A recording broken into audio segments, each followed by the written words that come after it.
no stopping us. Fly without boarding pass. Couldn't catch me, I'll be moving fast. Call me a shooting star.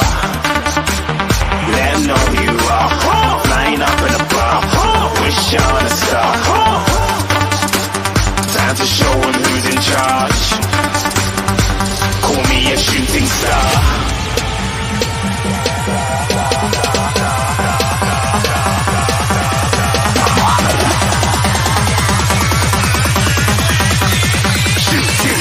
Didn't even get to cross.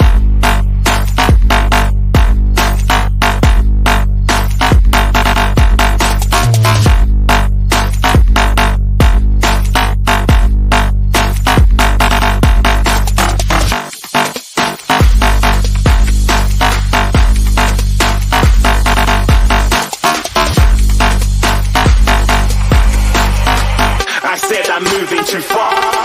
Get to glass.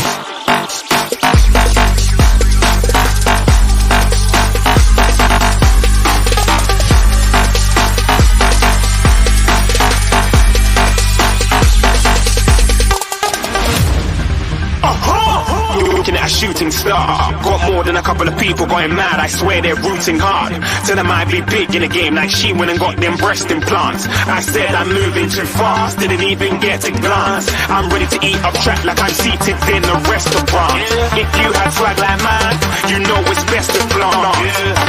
We aren't hating because you aren't shining like it's neon, rock like kings of Leon. Shooting stars across the galaxy. I stand out, so don't be mad at me. Infiltrate, I'm with my strategy.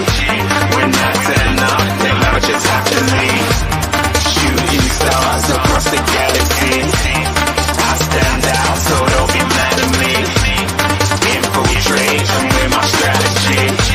When I turn up, they never just have to leave. Yeah, shooting. Yeah, shooting. Yeah, shooting. Yeah, shooting shots.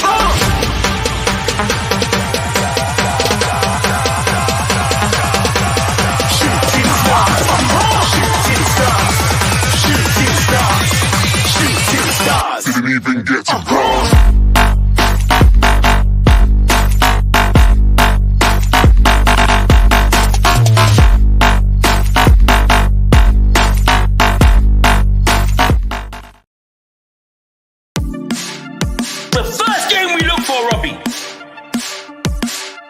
Tottenham away. When we got Tottenham away.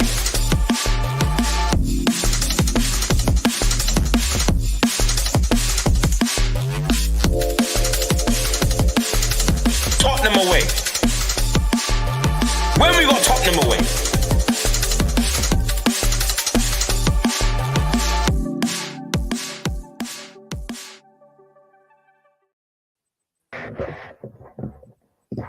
Hello everyone, welcome to the post-match show on Tottenham away. Tottenham Hotspur for the first time.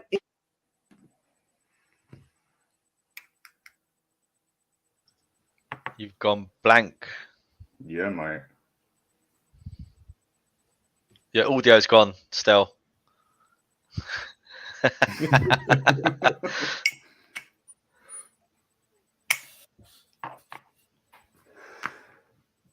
Now, can you hear me?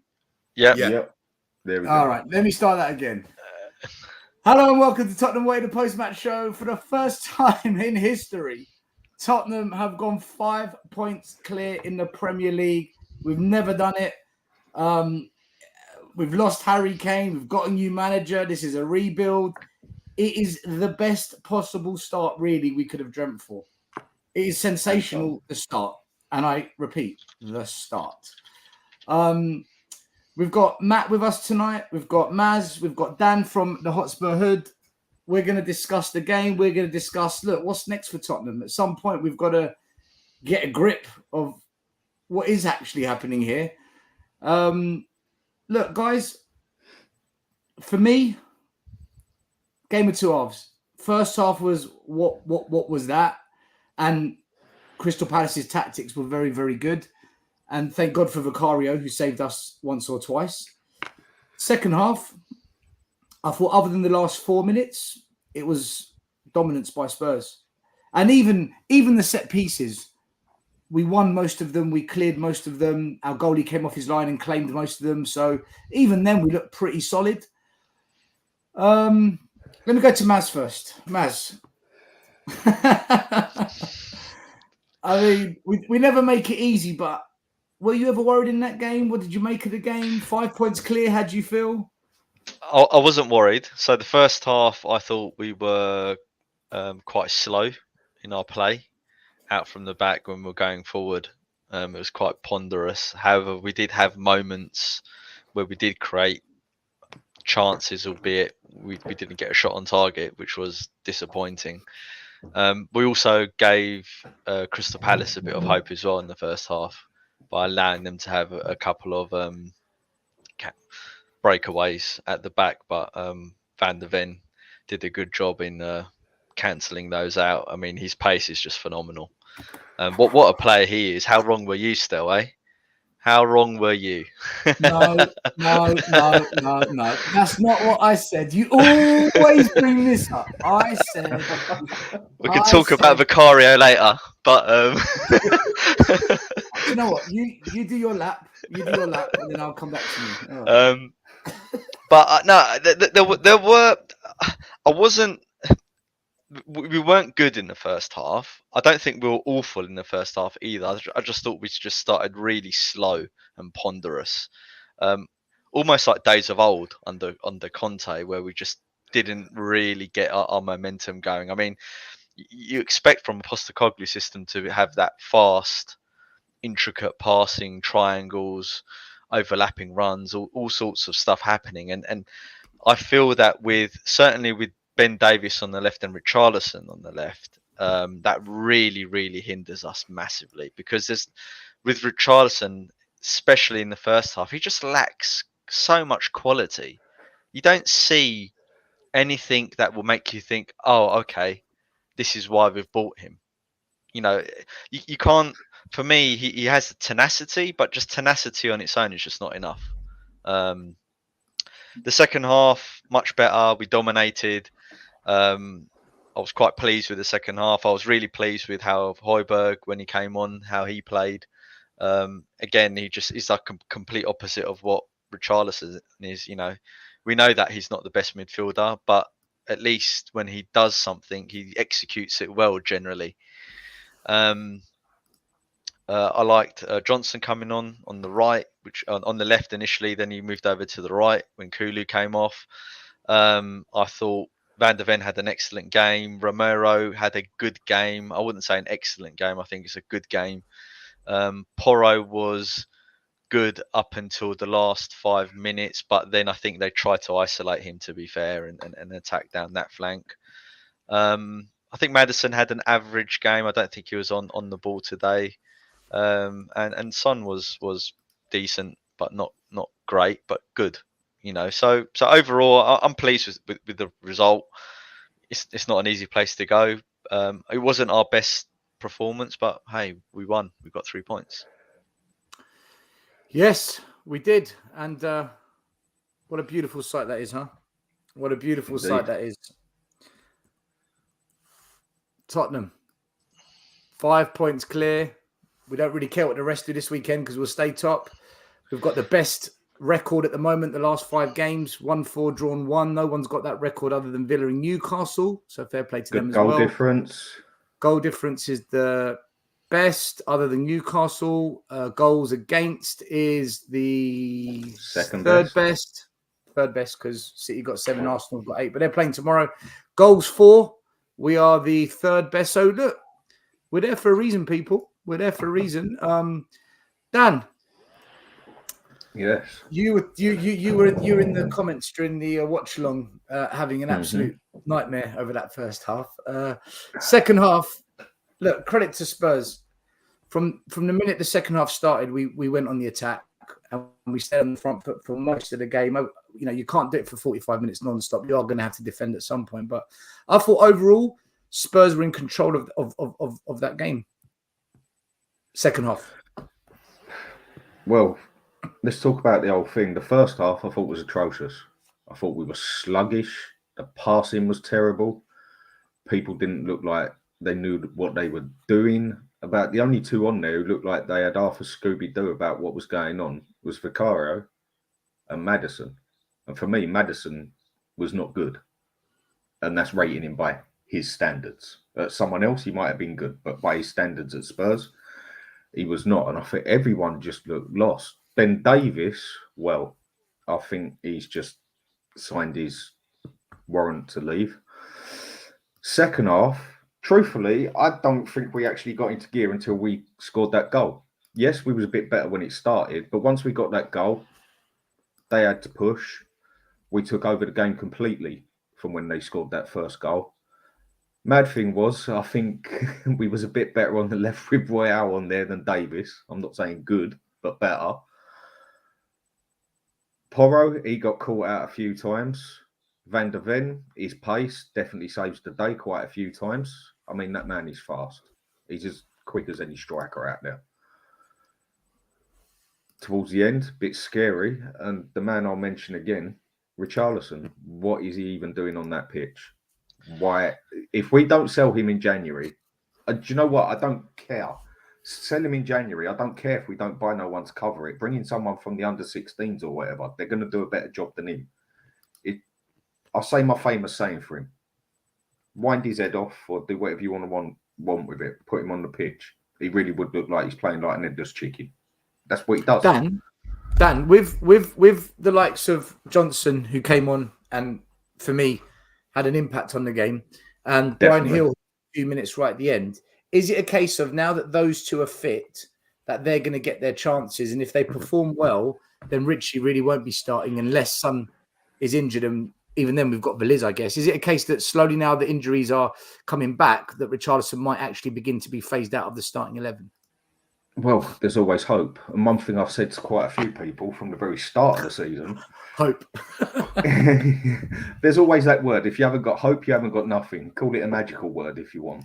No, but I'm asking you if you think Ange will do it without hope? I think he will. I personally don't think Ange wants Richarlison on the pitch, because there was a couple of times today and a couple of times I've seen it in other games where Richarlison does something, the camera goes straight to Ange.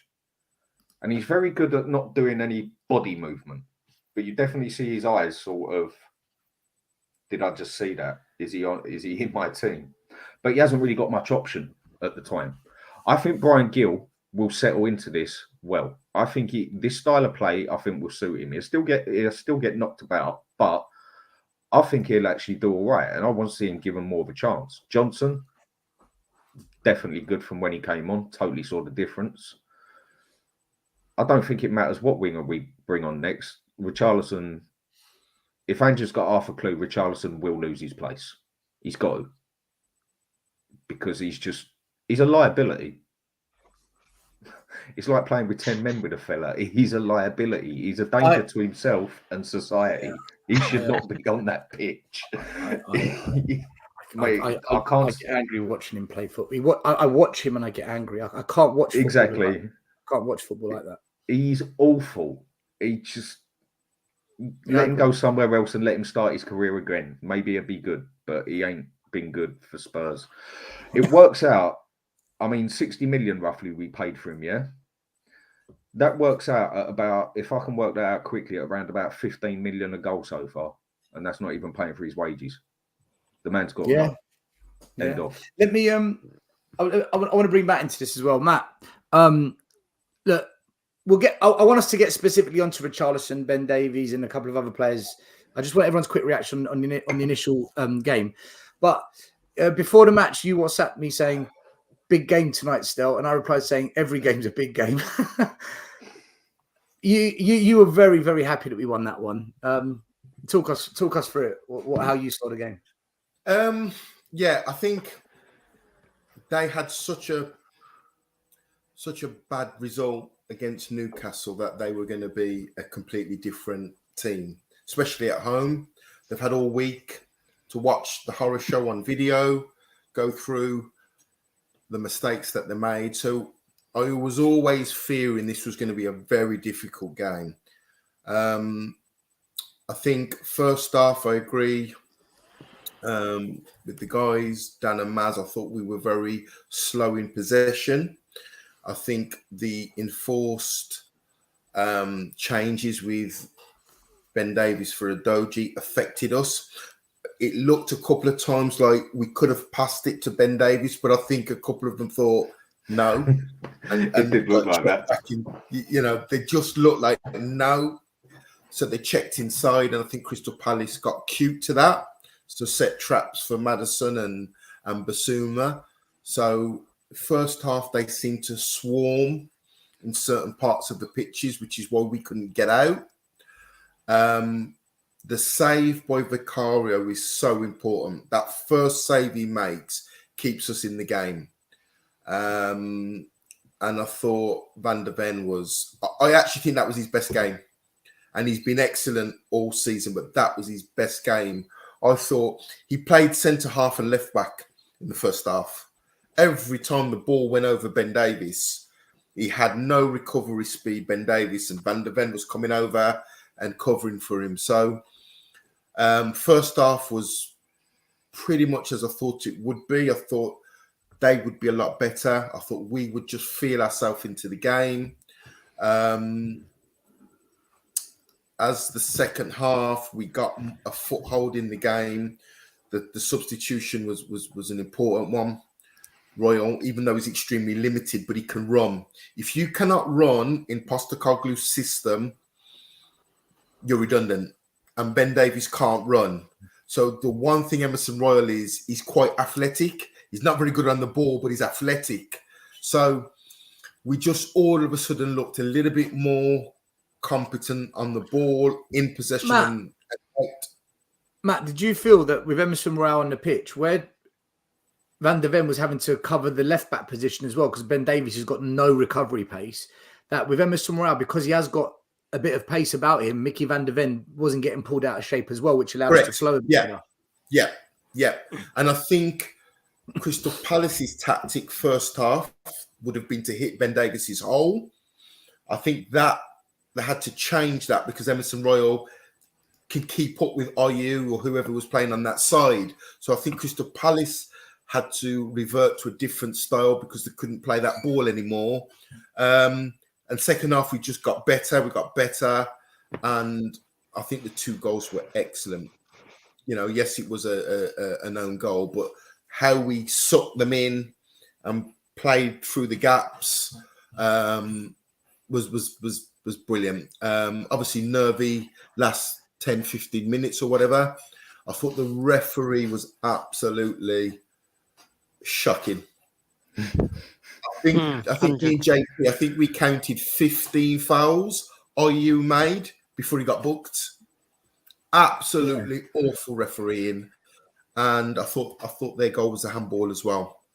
So did you even see the ref give him the warning after about his third challenge? He actually went up to him and went, 2, 1 more. Yeah, that's 2. Yeah, I remember that. Yeah. And then 15 later, he gets his yellow card. Maybe he was saying you're allowed 2 more. 2 more. Yeah. This half, I'll give you 2 more this half, and then you get a clean slate in the second half. But it's like kids football. It's like kids football. We start 0-0. 0-0, yeah? Yeah. And they seem to target Van der Ven a couple of times first half when he got the ball and he kind of beat the first press. They left something on him. They seemed to scrape him. They seemed to, they left a little bit on Van der Ven, who I thought he was extraordinary in that game. I thought he was so good. His best game for me. Man of the match by a mile. I want to come on to JP. JP, right. So a couple of things I want to ask you.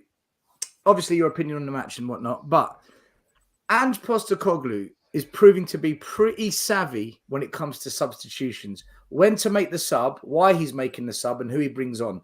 He can only do with what he's got, but he seems to make the right decisions more so than not. And he doesn't do it in the 75th, the 85th. He staggers it. It's like when he sees it. So what do you make of Ange and substitutions? And also, in that second half, why couldn't we start the game like that? Well, I mean, in terms of the subs, like one thing I'd say is he's made some crucial ones at times, but it hasn't always been like that, though, has it? Like earlier in the days, it's only been frigging 10 games, you know what I mean?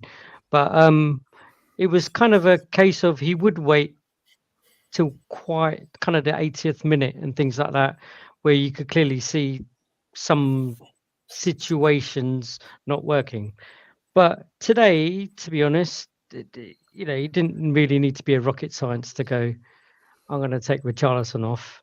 I think it was just a matter of time of he's obviously timing how much time he can give Brendan Johnson on that pitch, right? So the fact that one, he's been away, he's been injured. He has been working with him all week during that international break, or a couple of weeks, or it seemed like a lifetime. Kind of like throughout that, and I'm sure he was eager to bring him on as quickly as possible. I don't think he wanted to bring him on too early, right? So I think Richarlison had 10 minutes in the second half or something, and kind of like whether he gave that Brennan 30 minutes to go, all right, go on, lad, run your legs. And you saw in 3 minutes what he did. like, he created a goal. He made an intelligent run. He made an intelligent header to Maddison. He followed it up, followed it through, he continued on his run. JP, do you just find that with Johnson, if we compare him to Richarlison, he's just more alert. He's more thinking about what's next. He's more on his toes. He's more wanting to have an impact. Whereas Richarlison, the ball comes to him, and I look at him and I feel like he's thinking, right, make sure I get my first touch right. Make sure I get my head up. Things that should be instinctive. I feel like he's having to think about it. Whereas Johnson, that's nerves. He looks like a championship striker. I don't agree. He's a proven Premier League player. Oh, I say proven. I don't really mean proven because I don't believe it now. But it's not as if this is his first rodeo. He's played for Everton for what a couple of years, and before that it was Watford or whatever. But when you say Maz, this is a level up than Everton, and the expectation now is a hell of a lot higher. He has to put the ball in the net now. But the expectation of a Premier League footballer is to have a half decent first touch and a half decent second touch. If you haven't got those two things, then you're in big trouble, right? And that's what happens with him. His first touch is poor, his second touch is poor, and he puts himself into the right situation every single time he gets the ball. That's not his fault for someone buying him, though, is it? Other thing is, if he's done it Everton and Watford, which are poorer teams, and he goes up a level to Spurs, and he's got someone like Maddison who can set him up, he should be scoring more goals. That's like saying if we would have put Harry Kane over to Man City and he had De Bruyne behind him, he would have banged in 40, 50. So with that one, that's no excuse for me. The fact that he's actually come up a level, he's got better players around him, you expect him to even do better because he's got better players around him. That's usually what happens. Look at Romero. Yeah. He's now looking 10 times better because he's got a better defence around him. Richarlison, I get that, but I just mean he's not at that higher level. He was probably at the level of like Everton, and that's his peak. Whereas he's come to Tottenham now, I don't think he can handle it. Do you know what? I just feel, when you, if you notice, when we get the ball, the players, they look to hold on to it maybe 3 touches max. Normally it's 1 or 2. Just keep it moving. Okay. I just feel with Richie, 1 in every 5 moves, he plays a really good ball. Like he played a couple of good through balls today, outside of the boot, behind, behind the wall pass. And you're thinking, do you know what? Good. But the fact that I can remember each one is because all the others are so bad that I'm having to memorize the good ones. And I just feel that he just doesn't, like the same with Ben Davies. They just don't fit into this kind of football where you need pace, where you need intelligence, where you need a good first touch, where you need all the basics have got to be really good. And I just think them two, they just fall massively short of what we want to do. For me, when we signed Brendan Johnson, I don't know about you guys, tell me, when we signed Brendan Johnson, I'm like, what are we doing? Who is this guy? I never heard of him. I've seen him come on against Sheffield United. Amazing first touch and goal, given offside. Against Arsenal, could have scored 2 goals, had an impact in the game, but went off injured. Tonight he comes on, he's involved in the goal. Every time I've seen him come on the pitch, I'm like, this guy is helping change the game. This is a good signing. We might have a really good player here. I just don't see it with Richie. Other than Sheffield United when he came on, I just don't see it with this guy. Again tonight, he had the best shot of the game in the first half, and he misses the target again. Like, again, he misses the target. He takes 3 touches or 40, like what you said. Ball comes down, they control it, 3 taps, pass it. He's already trying to control it with 3 or 4 taps before he even thinks about a pass because he can't control the bloody ball. It comes to him, it's like 1, 2, 3, shit, where am I? And he's the fella. He's a liability. He's not suited to how we play anymore. We're a possession-based football team. There's a lot of interchanging. You know, if you look at Maddison, you look at they don't think about it. It's 1-2 touch and they move. Richarlison is under so much pressure to control the ball. The ball breaks down. It's not natural to him. He's better in a side that's quite defensive and it's kind of a kick and rush football. He's all wrong profile for how we play. We've moved on. Matt, with all them set pieces and corners Crystal Palace had tonight, are they not crying out for Richarlison? Perfect player. He's not perfect for Crystal Palace, right? Perfect player. Everton, Sean Dyche. Richarlison is a perfect player because if they lose the ball, so what? So what? We'll camp in their half, you know? It's how we play. It's all about trust. Players have got to trust each other to give him the ball. Look at Maddison. Maddison wraps the ball into Son. You imagine him doing that with Richarlison? It just wouldn't happen. We cannot sustain any form of pressure with Richarlison up front because he cannot control the ball. It comes bubbling off him. Look, I know anybody can be what they want to be these days, and I just seem to think every time before the game he decides he wants to be a donkey or a lamppost. I want to. Sorry, I just listen. I think we all share the same or similar things about Richarlison, right? But let's get on to other parts of the game tonight because I think if we keep going on about Richarlison and Davies and the Sessegnons, like we literally are going to lose the plot. But yeah, let's stay happy. There's 2 things I want to discuss. One is something that Will said. He doesn't understand why everyone are upset about the first half. We're trying to break a low block against the second best defensive partnership in the league. So I want to discuss this. Are we being a bit harsh on our team for the first half performance, or are we forgetting that Crystal Palace, other than the game against Newcastle where they got smashed, that they've actually been the best defensive team in the league? And the second thing I want to discuss is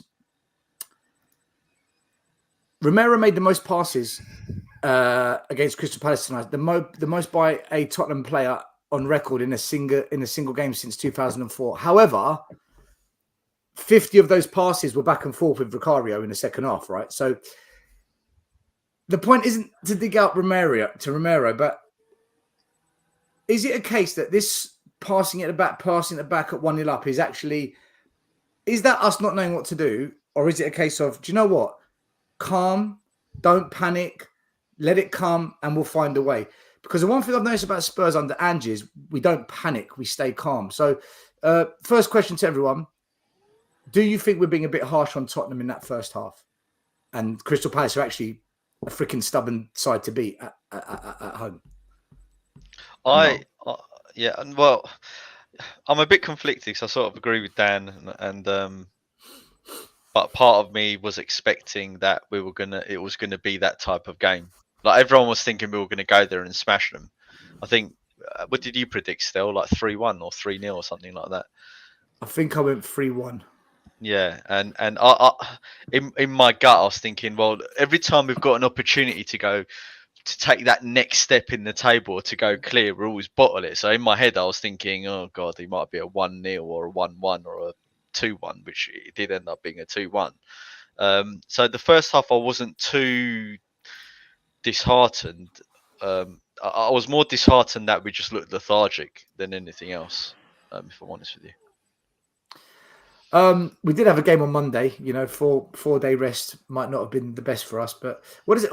I mean, Dan, what did you make of that first half? I know you came on the show tonight and you said that was awful, terrible, but are we being a bit harsh? You know, I can get where people are going. Crystal Palace and Selhurst Park is not easy to go, and it was another team that blatantly knew they couldn't out-skill us as such, so they go for the kneecaps. That's what teams like that do. That's what Fulham did. That's what Luton did. If you go back in the day, that's why I used to love watching Bolton play against Arsenal, because they used to always take the kneecaps out. But I just thought in that first half, we did just look sluggish. All right, I get it. Wait for your chance, whatever else. But we just looked sluggish. The passing wasn't good. Gave the ball away a lot, right? Basuma, for me, I think he's the best player at the team overall. I think he is our main heartbeat in the middle as such. He had that was his worst game I've seen him play for us this season. For me, last season don't count because he didn't even play Angie's style, Conte's style. But I still think the first half, from what we've shown we can do, and from what we showed in the second half, it was. I agree with what the fellow is saying. It was sluggish. It weren't even that they looked tired. It's hard to explain. I agree with the sluggish phrase. Yeah, there was nothing good about it, except we didn't concede a goal. I mean, we was no threat whatsoever, because as far as I'm concerned, if there's not a shot on goal that's on target, you're no threat. You can have the ball all you want, you can pass it all you want, you can kick it over like a rugby player all you want. It's no threat. And we weren't.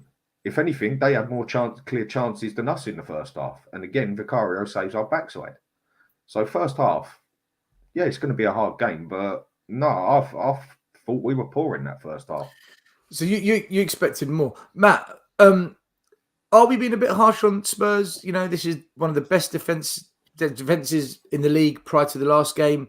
It's always a tough place to go to, and we only played 4 days ago. You know, when you pile all these things on, were Spurs just up against a team that they're good at what they do? Because their defensive lines were very well organised, and they were quite disciplined most of the game with it. But on the other hand, Dan's got a point. Nothing we were doing was coming off. Like, nothing was really being created in that first half. I think it's a combination, Stel. I think I mentioned earlier that I think the fact that they were so poor the weekend, that you're going to get, you know, a change. You know, that they're not going to go through the same, not tracking runners, not competing. They were so poor against Newcastle. You know, Roy Hodgson is a very organised, tactical, defensive manager. So they would have spent all week looking at the videos, going through the horror show. So expect an improved performance, especially at home. So are we being harsh? It wasn't great first half, but I think there's a few factors. I thought missing Udogie was a big thing, because he's one of the players that gets us up the pitch, especially when we're being pressed. We didn't have that component today, and I think because of it was so noticeable because the replacement was Ben Davies, who can't run. So that was, I think, a contributing factor. I think, Dan, in regards to Basuma, I agree. He wasn't at his best today, but I'm going to give him a little bit of slack because he played like he knew if he gets booked, he's going to miss the Chelsea game. Yeah, he was reserved, wasn't he? He was a bit reserved. I'll give you that. Maybe that's why he was. Maybe it's why. I agree with what you're saying. That's a good point. Yeah, you're driving the car and the next point's your band. You know, you kind of. So you make sure you slow down on the speed camera when the lines come up, and then put your foot down again. Absolutely. Staring at the speedometer every time you're driving. There you go. There you go. So great analogy. Yeah, so he played like that for me, but he's still better than Skip. So brave decision to play him. It's not hard. So maybe, are we harsh? I think it's 50-50. I think that the significant change in the second half is more like us. And what was impressive is the moment we got the first goal, we just went through the gears. Yeah, I agree with that. JP, are we being harsh on Spurs? Pretty 'Cause when you much. look at the stats, right? When you look at the stats, we dominated possession, but total shots, they had more. We only had one shot on target to their 3. Shots off target the same. Shots blocked the same. Our passing was immense. 91 point. That is, just so you know, anything above 85 is really impressive. In the 90s is immense. Passing was really good. Clear-cut chances, we had 1, they had 0. Corners, they dominated. So when you look at it, were we really creative enough? What No, comes in not with the really. passing, though? Sorry, Sorry? just a question for everyone. What actually comes in as the passing? Because you can say someone's passed the ball 90 times in that match when he's literally just put it 2 yards next to him. No, you're spot on. You're spot on. But what it's saying is it's the accuracy of the passing. So it's Got you can pass the ball, but how accurate is it? So in terms of getting it to Yeah, but it's feet, still. it's If- listen, it's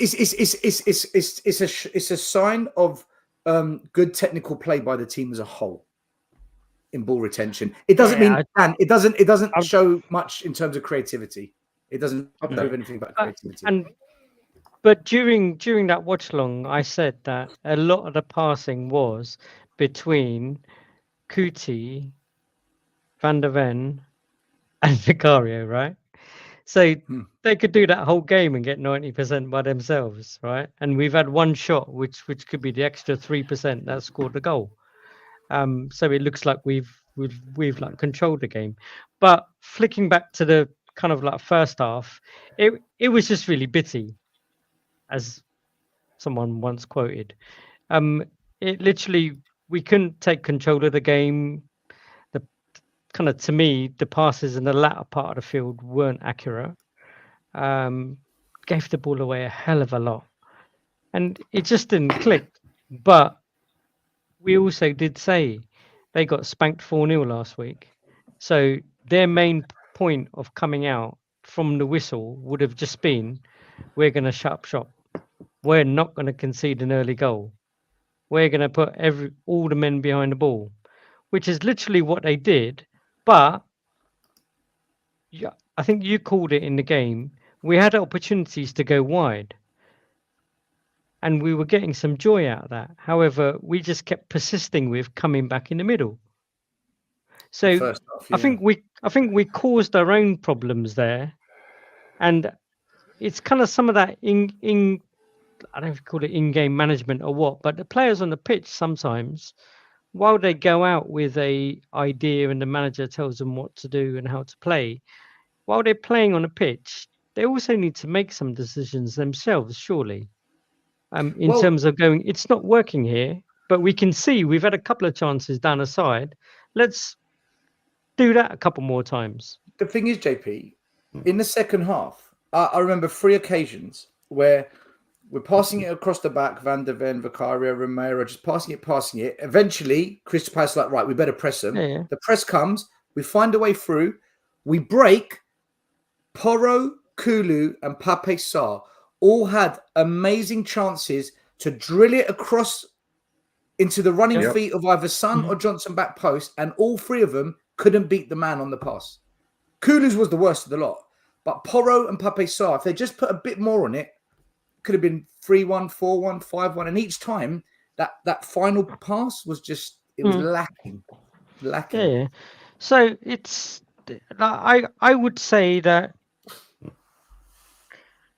fair enough. Give Palace a little bit of kudos, but I don't think we did enough in ourselves to be able to dominate that like first half. So you start seeing deficiencies in the team when we start playing this way, like a bit ponderous and stuff. We've never played certainly...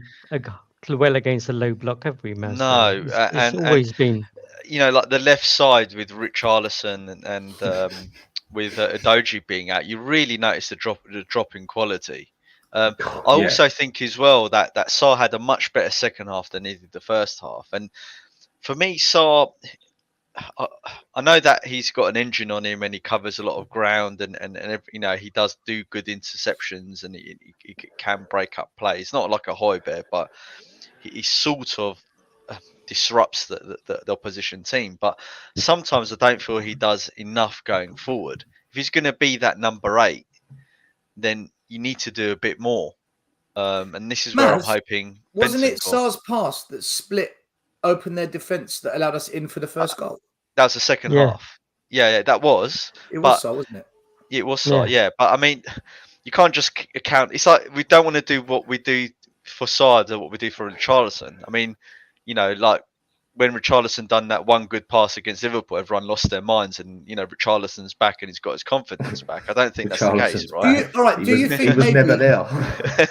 do you think though with Pape Sarr it's a case of he's a good player, but he's young, he's still raw. I'm not writing him off. I'm not writing him off. Yeah, he just needs time, doesn't he? And better, more quality around him, or the quality around him for longer for him to just grow as a player. Because I think he's only 19, isn't he? He's in 19, 20. And so he's got years ahead of him. He's got. I see him learning, and he starts every game. Learning. He plays every game. North London derby, Man United. You know, you name it, he plays. You see how Basuma gets himself between the ball and whoever the midfielder is coming to attack him. I kind of see Sarr doing that now. He puts his foot over the ball and kind of blocks the ball, kind of like when someone's running at him. Which you can see Basuma rubbing off on him. Yeah, what I haven't said is Sarr is poor. And I haven't said, all I said is I just feel that sometimes he needs to do more because he's got the ability to do more. But he doesn't. He almost plays within himself sometimes. That's what I feel. I've got a question for everyone, quick. All right, Dan, answer your question because I want to bring in Cubed. No, answer it because I want to bring in Cubed. Okay. Ask it, sorry.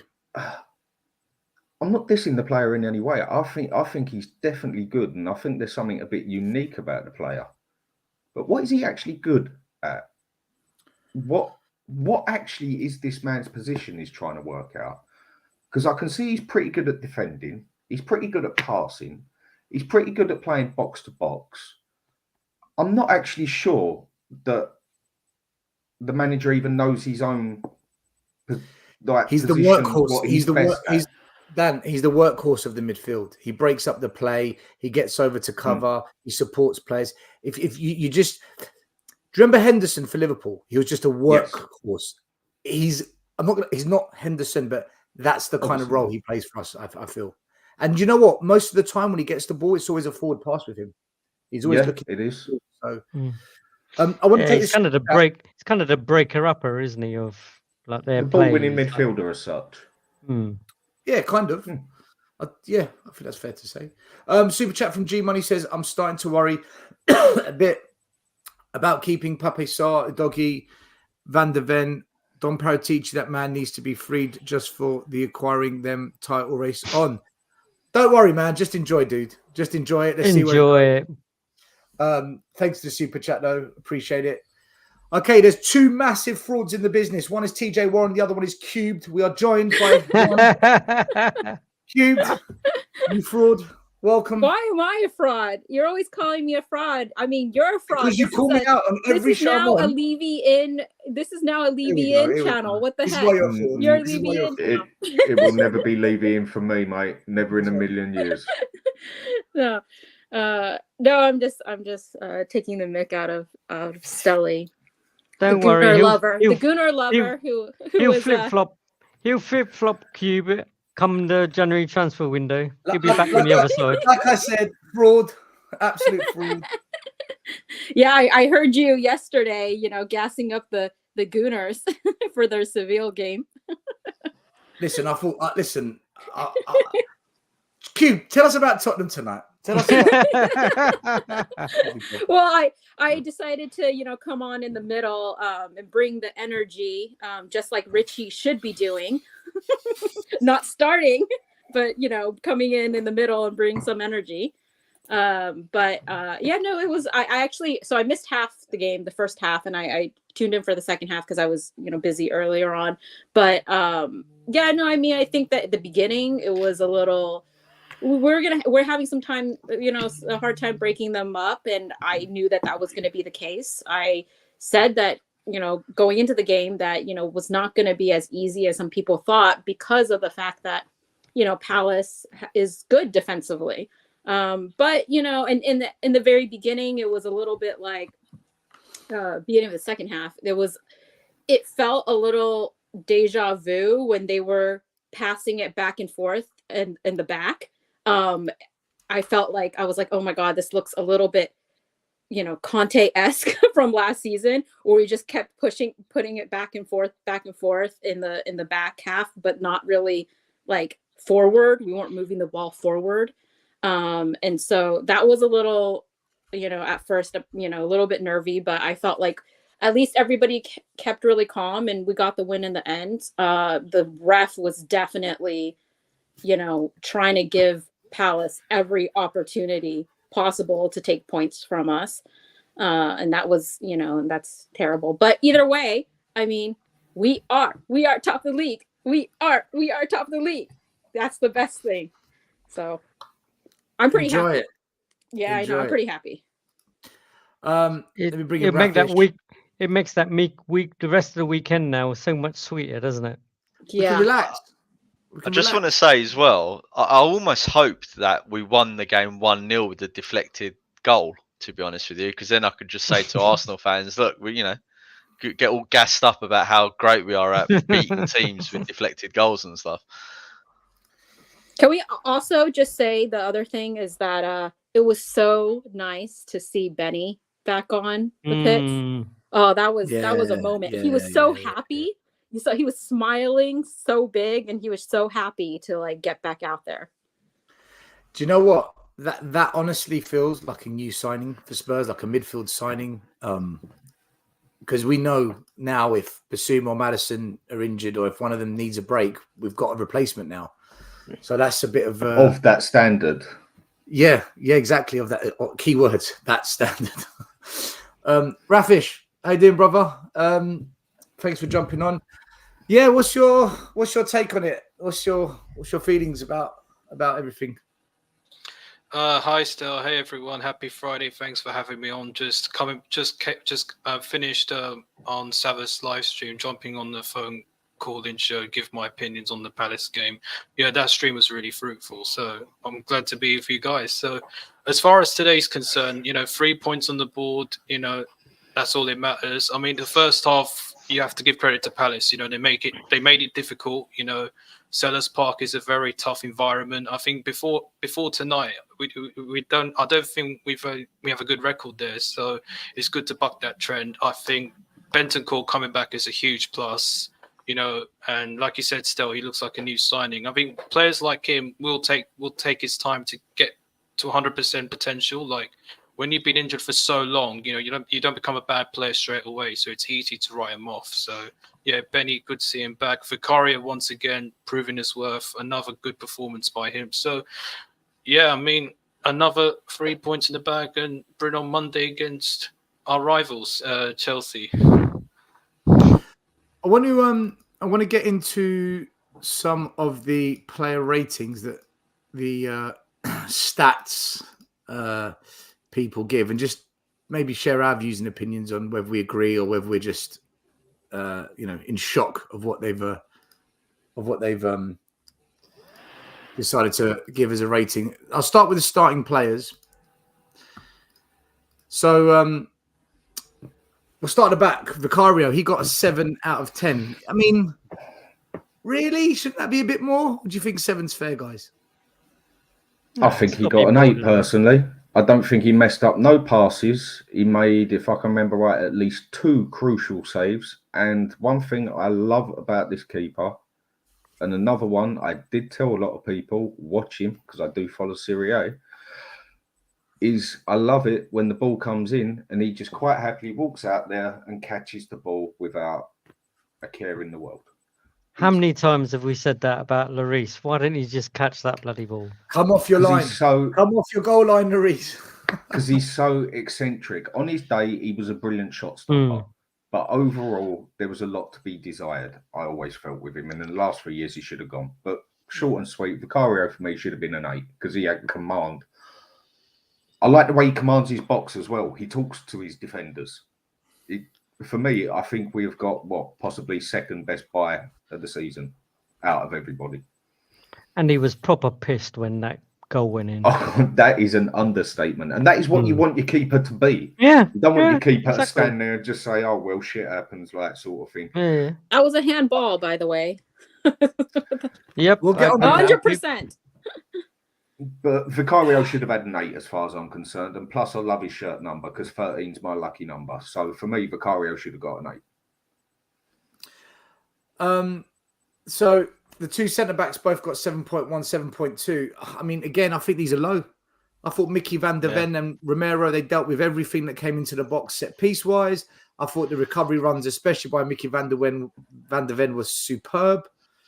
They kept possession of the ball at the back. I don't remember either Romero or Van der Ven misplacing a pass out from the back. I mean, why do you think they've only got a 7.2 or not anything? No rash tackles, no yellow cards. Because Palace scored.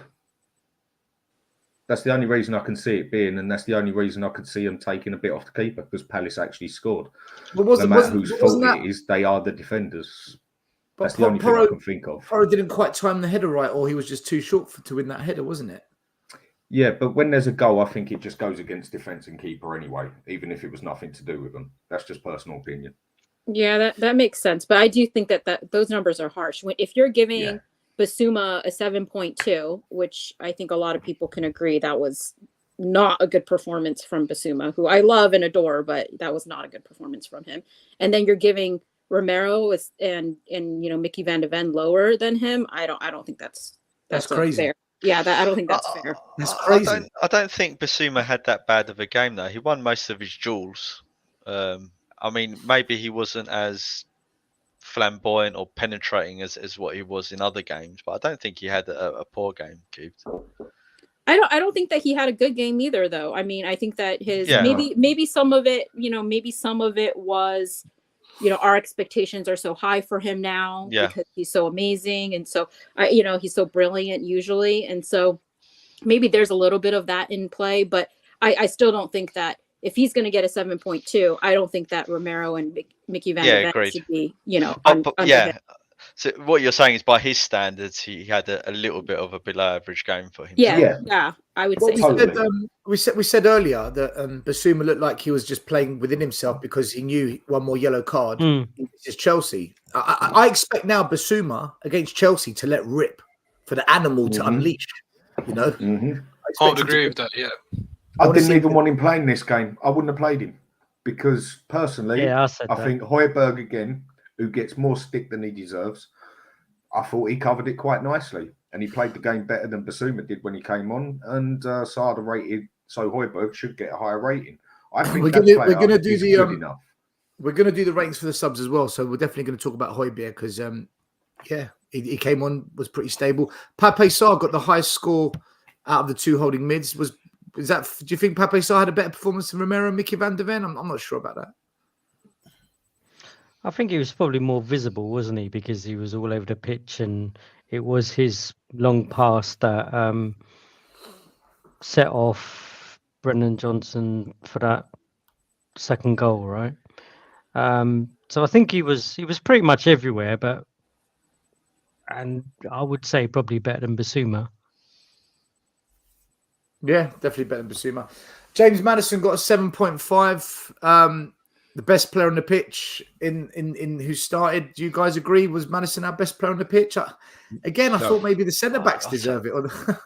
I don't think Maddison actually had a good game again by his standards at all. Really, I think he wasn't as clinical as what he was. He was involved in both goals, though, Maz. He had moments. Yeah, but it's let's not make moments the defining thing for the whole game, right? I mean, otherwise, No, I agree. By his standards, I said at the start, by his standards, I don't think Maddison was quite on his best form. He might have had a good game compared to everyone else, but by his standards, same as what we said with Basuma, by his standards that they have set, they didn't have a great game. But where he was part of the goal and everything, obviously his rating goes up. But I totally agree. By his standards, it wasn't one of his better ones, but he's still the best player we got when it comes to technical ability. Yeah, he's definitely our magic man. Heung-min Son up front, 7.3. Yet again, another goal for Tottenham, a crucial goal in the right place, right time, with the right type of finish. 7.3 about. Was that fair for Sonny? Yeah. Yeah, he's our goal threat. You know, Maddison's the locksmith. He unlocks doors and, you know, safes, and Son is the guy that finishes the move. So he actually doesn't have to be so involved in the game.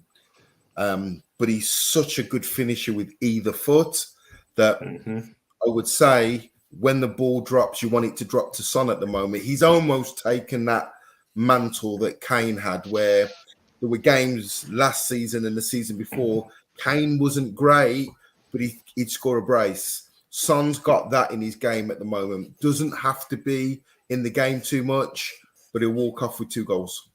But I don't think that striker. he's not. I don't think that he's not in the game, though. I mean, a few times you actually you see him dropping deep sometimes. There are several times that you saw him dropping deep, and he drops deep into the middle just to draw the opposition players in and just do a little flick on to just bring some space out. And I noticed that he's been doing a lot of that the last several games. So I think that that's kind of the role that he has right now, is to not only score goals, but also Ange is probably having him drop deep and just, get everybody sort of draw in all the opposition players so that there's some space around for the. I do see him pressing a lot though. He's really running at keepers and running at defenders. He's number one. He's number 1 in the league, JP, for presses. A hell of a lot more than Kane was. Through and through. Mate, I was saying this. I said for ages, take him off the left, put him as the striker. He's an out-and-out striker now. I was saying this on another show this week, because people were questioning, why does Son get such a high score in games? And I said, look at his work rate off the ball. He puts in a shift and a half for his team. Like, there's a lot of off the ball action that Son is really good at. I want to move on to the low scoring ones. Now, the lowest scoring were Richarlison and Ben Davies, the first 2 to come off. Ben Davies got hooked at half time for Emerson Royale. Richarlison then got hooked later on for Johnson. Both Ben Davies got more than Richarlison. It's unbelievable. It's not. Yeah, it's true. Do you know what? Thinking about it, they both should get 5, really, if that. But why? The question I've got isn't about their low scores. Because listen, I don't think we're going to disagree about their low scores. In fact, maybe we could argue it should be lower. But why are they both put on the same side of the pitch to work as a team? You're literally putting Dumb and Dumber next to each other, saying, "Can you work?" That's exactly what I said in our WhatsApp group. Needs must, though, right? It is needs must, because if Adogi's injured, who else you got to play there, really? Yeah, but why put Richarlison there? Why not put Johnson there? I think you might be easing him back in because of the injury. Yeah, exactly. And I think that's what we were saying earlier, Maz, in terms of where he's been out for a while. And I know he's been in training and stuff like that a hell of a lot over the last couple of weeks. But I don't think he wanted to start him. He wanted to at least give him a half an hour or something like in this game just to ease him in. We know he's going to start there. That Arsenal game, to me, said that, right? That's going away to Arsenal, the champions elect for this year, and he goes out and says, "Sorry, Richie, Johnson's on that side, Kulu's there, Sonny's in the middle." That says to me he's going to start and he's going to be the player there. Yeah, maybe you could say this is the wrong type of game to start tinkering around, but then. We did it against Arsenal, though. Johnson started against Arsenal, didn't he? Yeah. Yeah, I think when he's fully fit, he's going to start. I agree. I don't think we should worry too much about it. I think it's an options thing. This is just reinforcing and reiterating that we need to get more players in January, because when we don't have fully fit players we have such limited options, and this just reiterates it that we have some weak points there. The other weak links, according to SofaScore, were Pedro Porro and Dejan Kulusevski. I personally think the last 2 games, Pedro Porro hasn't been great. I'm not saying he's been bad. Could he have done better for that goal? Well, he jumped the highest he could. I just think he wasn't high enough. He wasn't tall enough. But Dejan Kulusevski, let's talk about him quickly, right? Let's talk about Dejan. He's beginning to divide fan opinion. Some people are saying he's not good enough. Some people are saying he's the wrong type of winger. I like him. I actually like him. I think he's technically good. I think that he does create moments and chances, but they're not always taken. Today, there was 1 or 2 chances where he definitely screwed up, especially one attack where we had a 4-on-3 and he didn't release it and he lost it. That, just like, what are you doing? That is crap. But I don't understand the dislike towards him. Can I tell you what frustrates me, and then I'll let you guys go? Is that I know if he had pace, he'd be fucking dangerous, right? He's not slow. He'd be lethal, but he doesn't burn past players, right? He doesn't take the ball, flick it on, and run onto it or anything like that. But what he does all the time is he gets the ball. He does beat his man.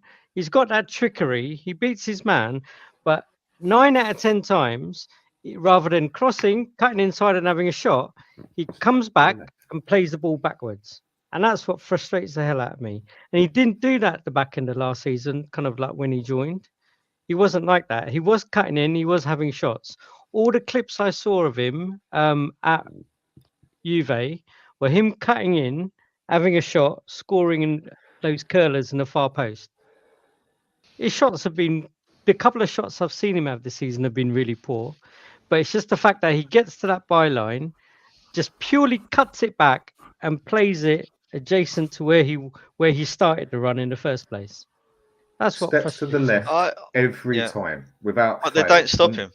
That's the only caveat to that. I know we as fans we he telegraphs what he's doing, but no one stops him. And that's the point, right? And he just basically, I'm going to repeat exactly what Stel said. So he's got this technical ability. He takes on players. He causes the opposition problems. Just that his end product at the moment is missing. But the great thing about him is he doesn't lose the ball generally.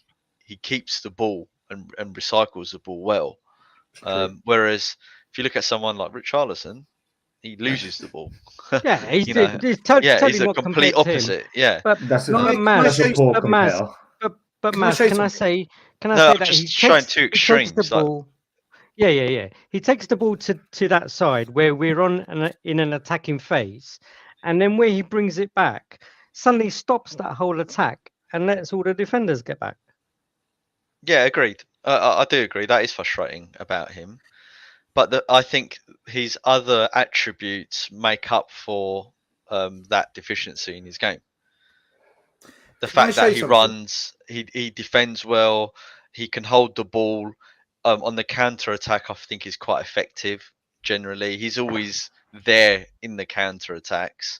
It's just that his end product is just diminished so badly. He keeps 2 players off of him, doesn't he? Because usually there's 2 on him, and he's a pretty hench fella.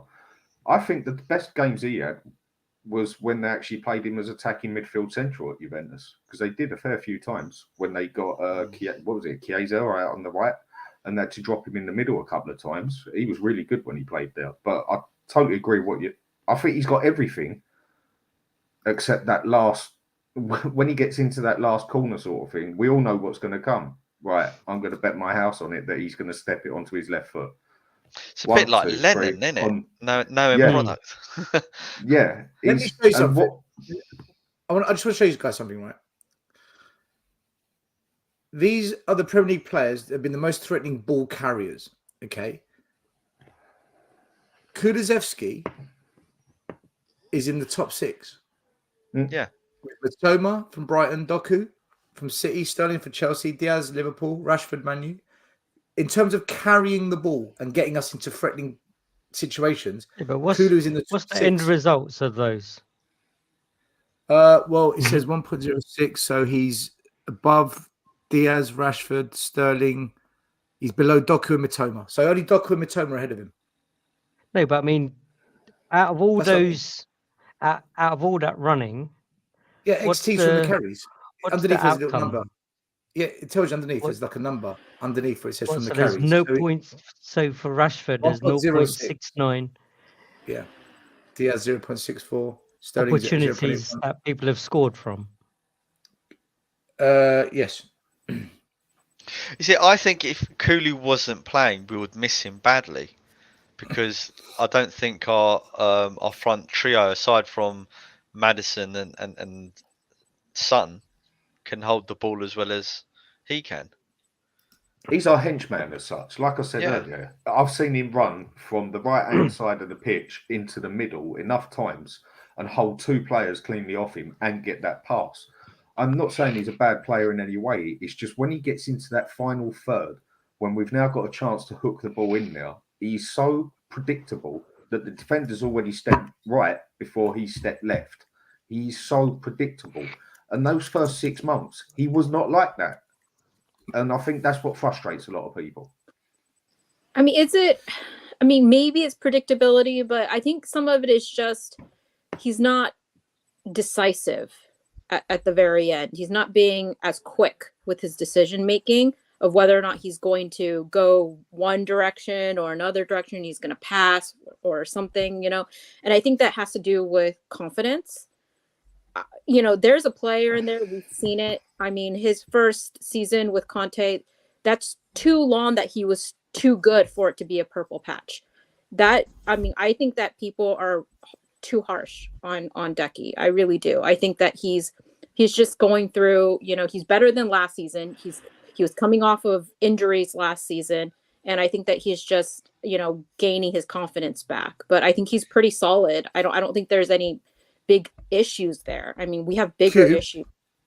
Cubed in midweek and in a press conference, he said that he's not. They said to him, "Would you like to bring any new players into this club?" And he said yes. And they said where? He said everywhere. He goes, we need to improve everywhere. And then he said, but I think we've been pretty good at the back defensively, but we need to be better in the attacking third. And he said, there's more to come as we develop, as the games go on. And they said to him, where do you think you'll finish? He goes, as long as we finish playing better than what we're playing now, then I'm happy, and the fans will be the judge of that. So do you think those comments link into what you're saying about Kulu maybe being one of many players, maybe Johnson, maybe even Richie, whoever, that there's more to come from these players as the team develops? Yeah, I think that it's just, I think that especially with them, I mean, I think that they are learning, the system. I don't think that, Mickey is new. I think that, with someone like Romero, he's played a certain way for Argentina. It was not as hard for them to adjust. But you look at Decky wasn't playing in an edge system before. He's taking time to adjust. I think that obviously we had problems on the left-hand side once Sonny moved over to the front. I think our front three is still sort of working itself out, but I don't think that Decky is the problem. I think he just needs a little more time to learn that system and get a little more confidence. I really do. Because it's not like Richie where we haven't ever seen him be like really outstanding. Decky, we've seen him be one of our best players when he first came in for several months. And I'm not reactionary where I think a lot of fans, sometimes they're like, oh, somebody is, not as good as they once were just very recently, or they're, have a little bit of bad form for, a few weeks or whatever it is. And then, oh, they're shit. They're complete dog shit. No, like it's not like bad form.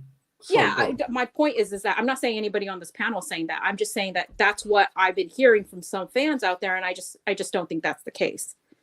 No, I just think that last season you can't really count anyone last season except because I think everyone had a piss poor last season except Kane.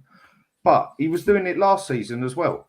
9 times out of 10, that man will put it onto his left foot and then try whatever he does, pass it back or whatever. No matter what anyone said, this man is predictable. 9 times out of 10, knock it to the left and then do what he wants to do. And the defender already knows it. I've seen it a few times where the defender's already stepped right because he's about to go onto his left foot. But he's Dan, predictable. But he's predictable. But like Maz said, they can't get the ball off him. In central mid, they can't. Yeah, I agree. But when he's up the back for the final third, as such, where we need that cross in there, if he can't do that final bit, or he hasn't got the ball over to Porro, who's overlapped or underlapped him. See doesn't matter. That's where I think the issue is. Overlapping runners. Where's that support? Because I think do you remember against Arsenal at Highbury when Raya made that brilliant save from Johnson? Yeah. Right. Go back to that moment. Decky got the ball, cut in. The runner came in behind and he laid them off, and then they put the ball into Johnson. Decky will always find that pass to the runners, but we don't. I don't think we overlap enough. Like you saw it in the second half when Johnson came on. Maddison and Johnson were working that wing, and the balls were being played. It doesn't seem to happen as much on Porro. Doesn't seem. The only time I've seen Porro really overlap and get involved was against Liverpool when we scored the equaliser, the winner. That's exactly what I was about to say. Ange called him over. He blatantly called Kulusevski over and sit back. Porro, you get round. You're probably the best crosser we got on the pitch at the moment. Lo and behold, he goes and does it. Kulusevski gets the ball straight to him. Over. Go. I totally agree with what you said. If you've learnt that and seen that, then that should be the route that we also perform in next games, right? Porro needs to get up the pitch then. Hmm. But is that what Ange is telling them? Is that how we play? I don't know.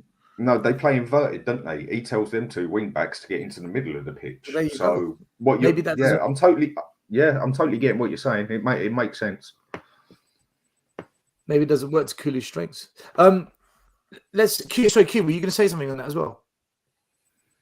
No, I was just going to ask. I mean, or somebody in the chat had asked what kind of system, do we play then? And my point is just that, Ange, not only in an attacking system, but everybody is pressing up together versus what Decky was used to playing under Conte, which was a little bit more counter-attacking. So it is different, obviously. And so Decky is making the adjustment there. And even if he is, maybe a little predictable, that doesn't mean that he can't, evolve and work on the things where he is. Because people are saying that Porro couldn't defend. And look at. No, I agree with that one. I was one of them. People are saying Porro can't defend, and now people are like, "Oh wow, he's doing so well defensively." So I mean, Decky is just he's working on it, and you can't say that he hasn't worked on it at all when he scored a banger just a couple games ago from his weak foot. Exactly, and I would say Decky is the least of our problems. he's the one player that we don't need to be focusing on. I'll agree. I'll agree. But people are just being realists here. I mean, if you're going to say what's good about a game, you've also, whether you like it or not, if you want to be realistic, you've got to also spot out the bad parts. Even if you've had a 95% good game, you've still got to check out that 5% bad part. And just saying he's a little predictable, that's not good enough for me. He is extremely predictable at the moment. 9 times out of 10, he will knock it to the left and do it. Hopefully, he'll adapt to this style and get better. But I totally agree. He's not one of our main problems. See, the good thing about Kulu for me is in the big games, he hasn't shied away or disappeared, generally. And you can say that people like Ghostegard, he disappears in the big game. So. By the way, I owe everyone an apology. I owe an apology. I'm so sorry, guys. Earlier on, I said that there's 2 massive frauds, TJ and Cubed. There's actually 3. Just joined us. Oh, Bayern Kane is on. Bayern Kane, you are a disgrace. You are a Kane sexual. How's Munich? Oh, I hate Tuchel. Tuchel out. Tuchel out. Dietrich, did you watch the game tonight, or you just come on here to wind someone up? No, I actually watched the game. To be honest, I was so bored during the. I don't know who you support now. As a neutral, did you watch the game as a neutral or a rival fan? No, just Spurs fan, of course. Because last year you were Tottenham and Man City. This year you're Bayern Munich. So No, City was justified because I didn't want Arsenal to win the league. That was justified. okay, all right, fair enough. What did you think of tonight? I honestly think first half we were poor. I wasn't impressed by Kulu, Richarlison as always, and Madison. I didn't think they had a good game. But then second half, I don't know what Ange said to them, and like everything just changed. Everything was clicking. The movement was better. The passes were better. We created more dangerous chances. And to be fair, like for the first time in I don't know how many games, the subs made a difference, especially Brennan Johnson. What a player. You say for the first time, but when we made the subs against Sheffield United, it worked and we won the game. When we made the subs against Luton, they helped us to hold on. When we made the subs... no, but this time it actually made a difference. worked. No, but this time you actually saw everyone was good. It wasn't like only one player. All the players that came on made a difference. Well, Højbjerg gave the ball away. Højbjerg gave the ball away for Crystal Palace's goal. Yeah, but But it's not like Basuma had a good game. But when he came on, he actually did his job. When Emerson, as much as I don't like him, you saw the levels above Ben Davies and Johnson. Like it speaks for itself. He got an assist. Is that Dietrich? Can I ask you a question? Do you think that's more because we made good subs, or because the players that were on the pitch are so awful? Even your granddad would have been an upgrade if he came on. Okay, that's a good point. Just That's a good point. Yeah. No, but honestly, listen, Ben Davies. Let's finish off. I want to do the. Sorry, Dietrich's gone. Sorry, man. I thought you'd finished. No, I just want to say Ben Davies. Everyone's if I hear this comment once again that he's a good backup, I'm gonna slap that person. He is awful. He is shit. He hasn't played. No, but he hasn't. He also hasn't played like a single. I don't game care. This season. I don't care. He's shit.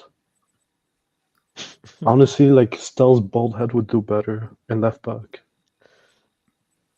Hey, I'm just leave my hair out of this, man. I've only got a little bit left.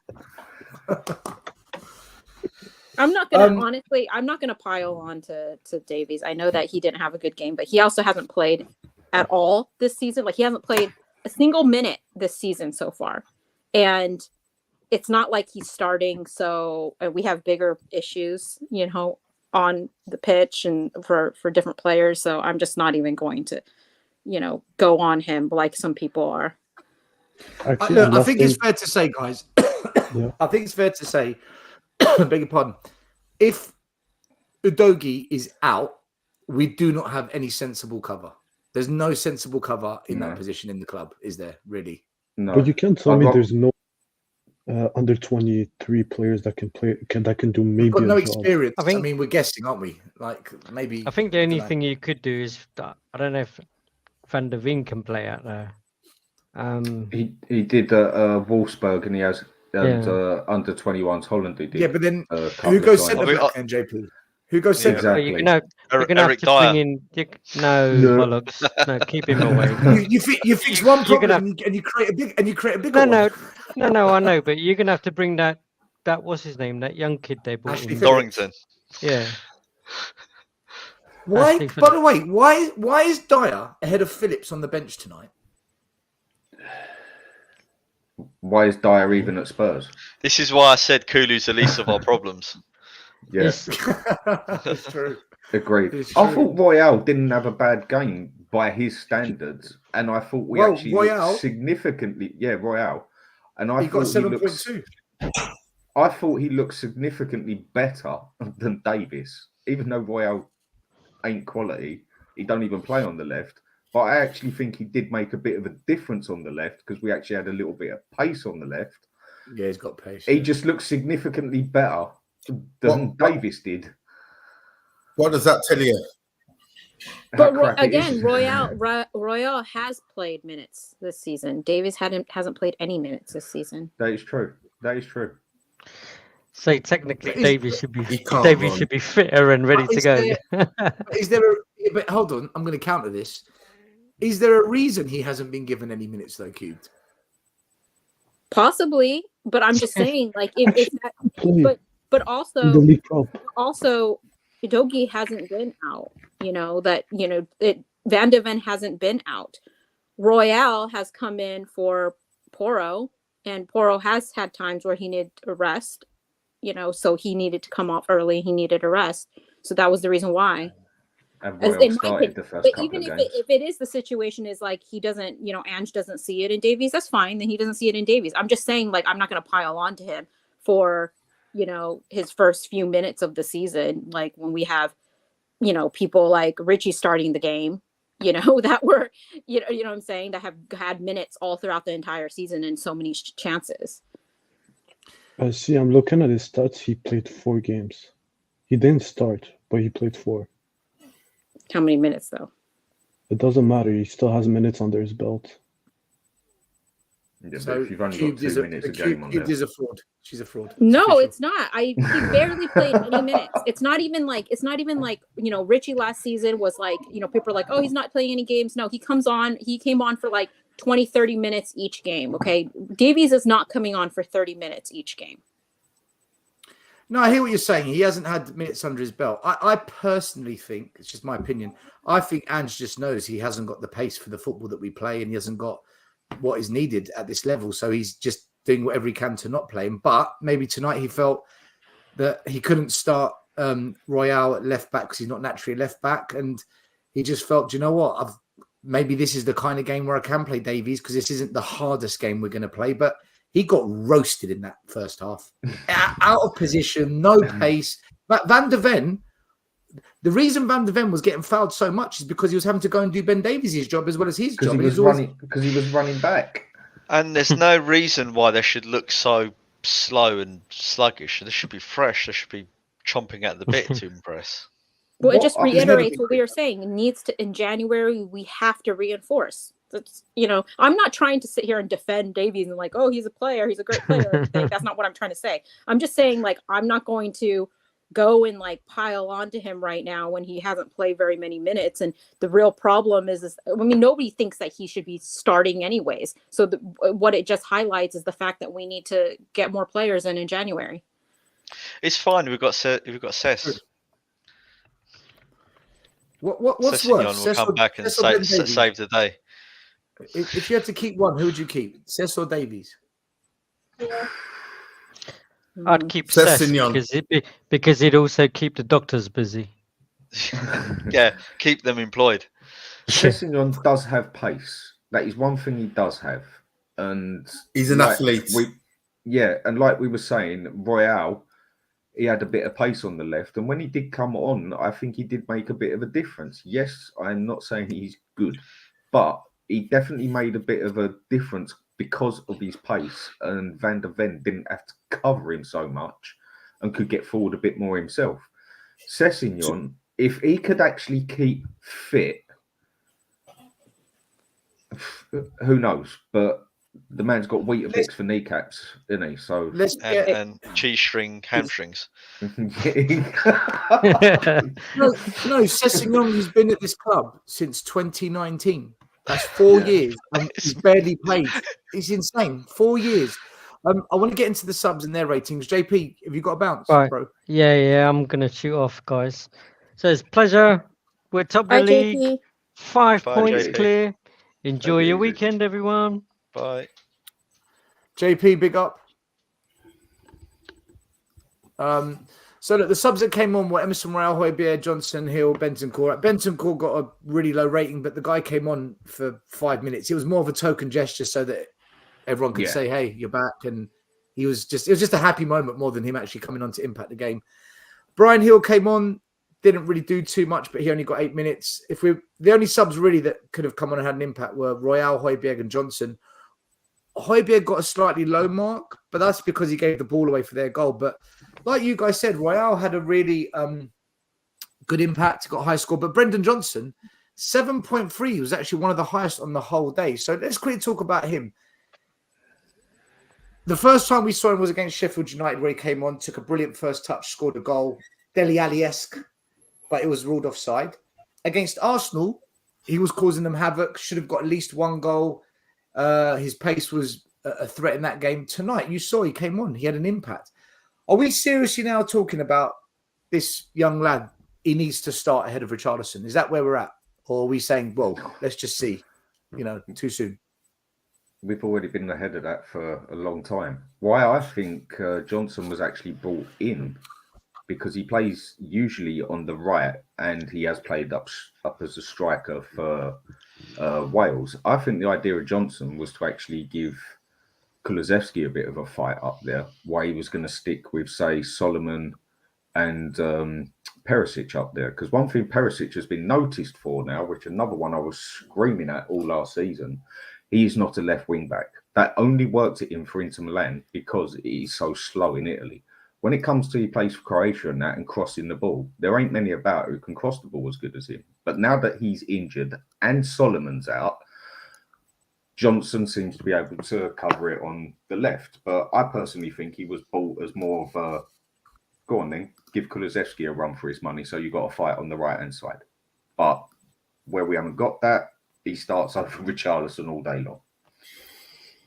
I just think, are you asking that question to wind me up still? About is it Friday night and you thought, right? Is that a no? Richie starts.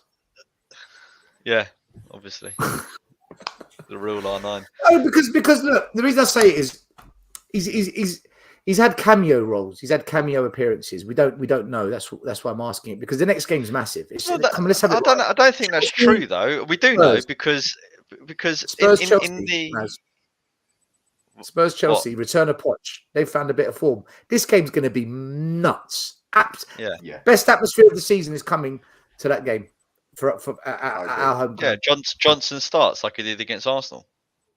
End of story. But when you said, "Oh, we don't know," he's only had a couple of games. Well, we do know, because in those few games he has played, he's been much more influential than all of the minutes that Richarlison's played, bar the Liverpool game when he came on, scored the goal and set one up. So we know that Johnson's much better quality than Richarlison. Richarlison, for me, is almost a championship level player. He looks really out of place in this league. And until he does something to change my mind, and I'm open for him to do that, but I would like him to start like now, please, because the season's ticking on. Is everyone in agreement that Johnson needs to start against Chelsea now? Yes, as long as he's fit enough, or even if he's only got 70 minutes in him, you've got to start him. Because even if Richarlison goes and scores 10 goals, he's still not made up lost ground for what he's done over the past, nearly year and a half. Johnson's got to start, even if he's only got 70 minutes, even only 60 minutes in it. Get him up there for the first 60 minutes and then bring Mickey Mouse on if you have to. But I can't see why he would. Oh, God.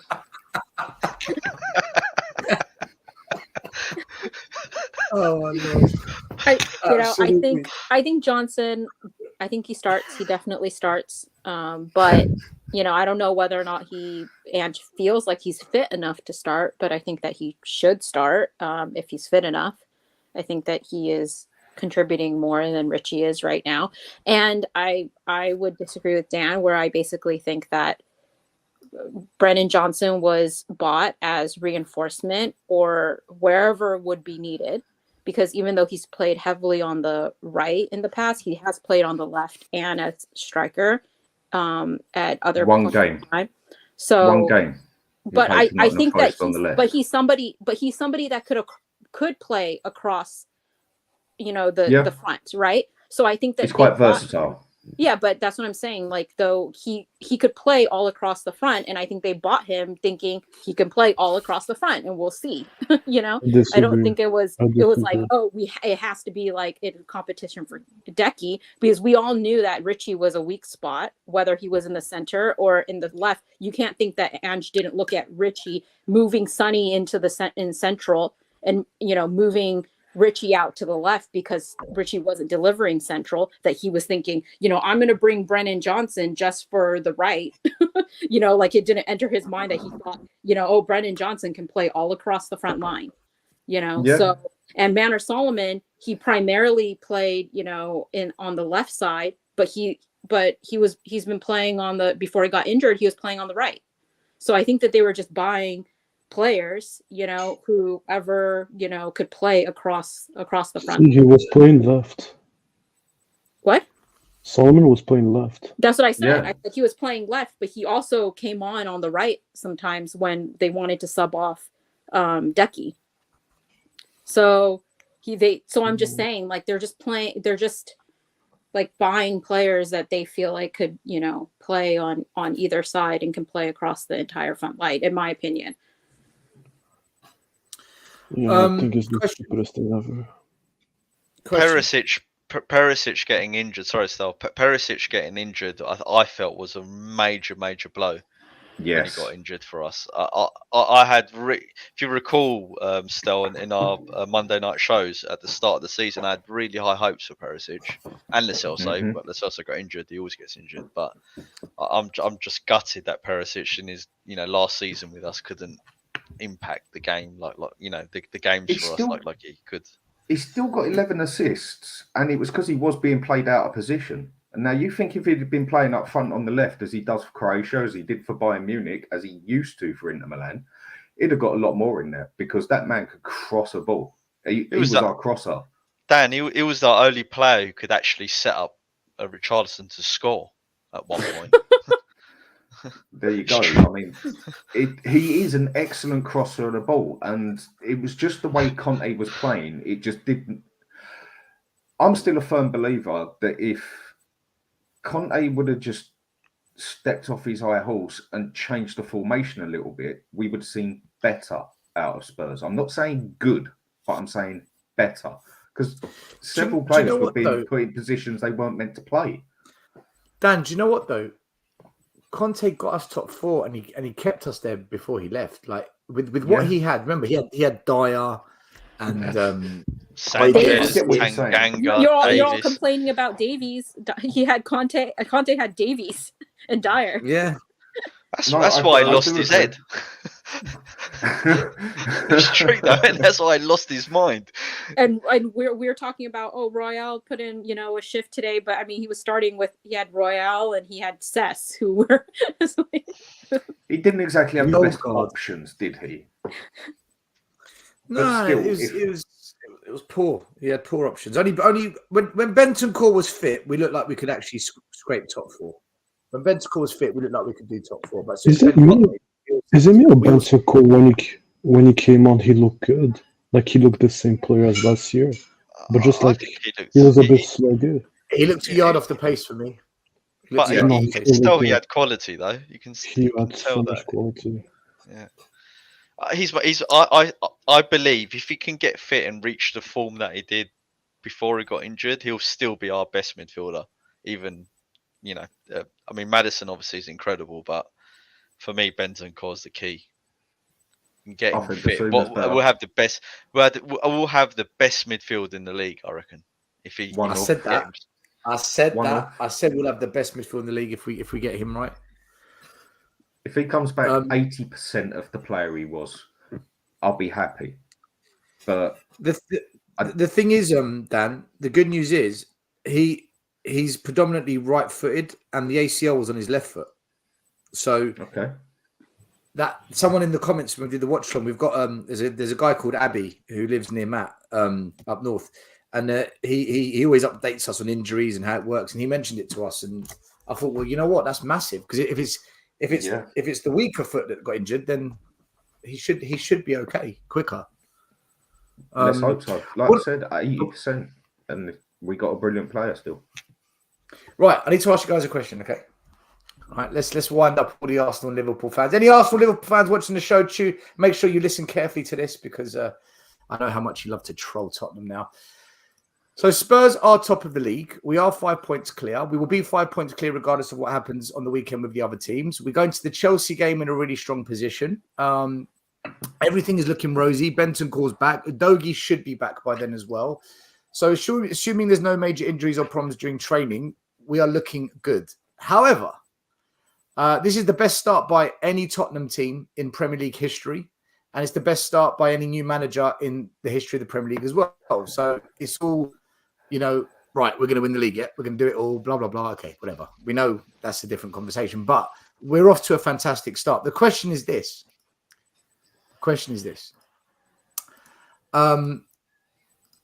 Is there a big difference between top now with Ange than when we were top with the serial winner, Mourinho? Yes. Yes. Yes. Yes. Explain. Yes. Squad. The squad is different. The players, the 11 is different. Everything's different.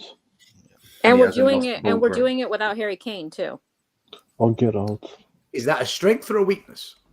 It's a No, weak I'm just strength. saying we had, you know, arguably the best striker in the world, or one of the best strikers in the world.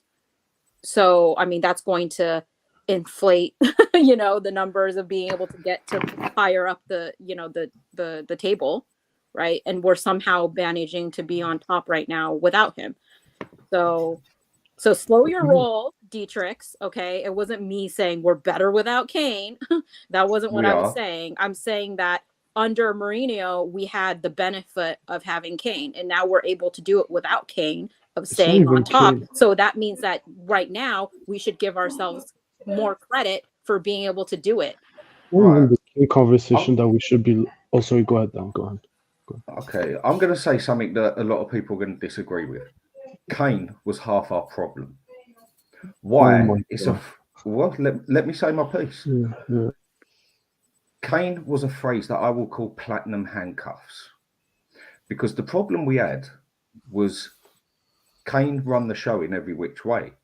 Every time a player got the ball, where's Kane? Where's Kane? Where's Kane? They weren't looking to pass it anywhere else. They weren't looking for anyone else to set it up. Don't worry, Kane will save the day. Don't worry, Kane will get a penalty.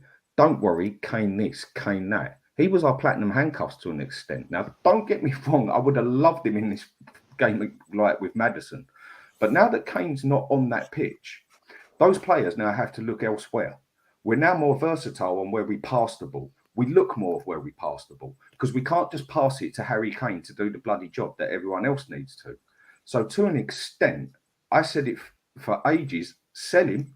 2 years ago I was saying it, rebuild the team off it, and I think you'll get Tottenham playing better as a whole than with Harry Kane. Because you can't say a team is playing good just because one player is banging in the goals. I think we play better as a team and have played better as a team without Harry Kane on the pitch when Son was doing all the scoring. Can I ask a question? Yeah. Dan, I kind of agree with you with your statement, but if you look, we still have the same problem this year. We look at Maddison for creativity. We look at Son for goals. We look at our defense to back us up. So we still have the same problem. The only difference this year, it's a different player. Creativity, Maddison. But we're not overall playing better. The team is better.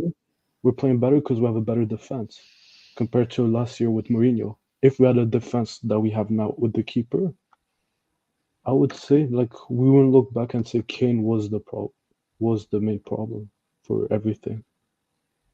I wouldn't say he was the main problem for everything, but it's the phrase I used, platinum handcuffs. He was the only one that anyone ever looked to do anything. Now, Maddison might be our star playmaker and everything. Yes, he is. But people, even when Kane was still at the squad, I noticed in a few games, especially when Son banged that season, that when Harry Kane didn't play, the players actually played a bit more better overall as a team, because again, they had to work around more instead of just focusing on one man. We don't have to just focus on one man anymore. Yes, Maddison and Son are our two main people down the spine line, along with the two defenders, whatever in midfield, yeah? But we've got more options. And we even played using more options when Harry Kane wasn't on the pitch. I would still love him there to be in front of Maddison. Oh my God, what a strike force that would be. But as a whole, the team has to do it differently now, because they can't just rely on one player. That's just the way I see it. Well, I don't think they were relying on one player back then, too. I think that people are underrating Son's contribution during that time when Kane was in the mix. I've got an even better question. I've got a better question, Stel, than your question. If we're second, right, and we miss out by 1 point, right, is it Harry Kane's fault? You can't blame 1 point on one player. I mean, Yeah, come on. that's brutal. That's brutal. How can you do that? What kind of question is that? What is this question? It's on the par as that question you said earlier about Richarlison still playing ahead of Johnson. All right, stupid question. All right, got it.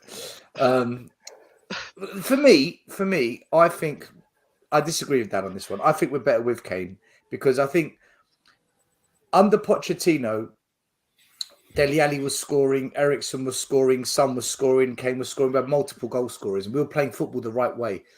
I think what happened was when Mourinho came in, we lost Eriksen and we didn't replace the creativity, and then it became the Kane and Son show.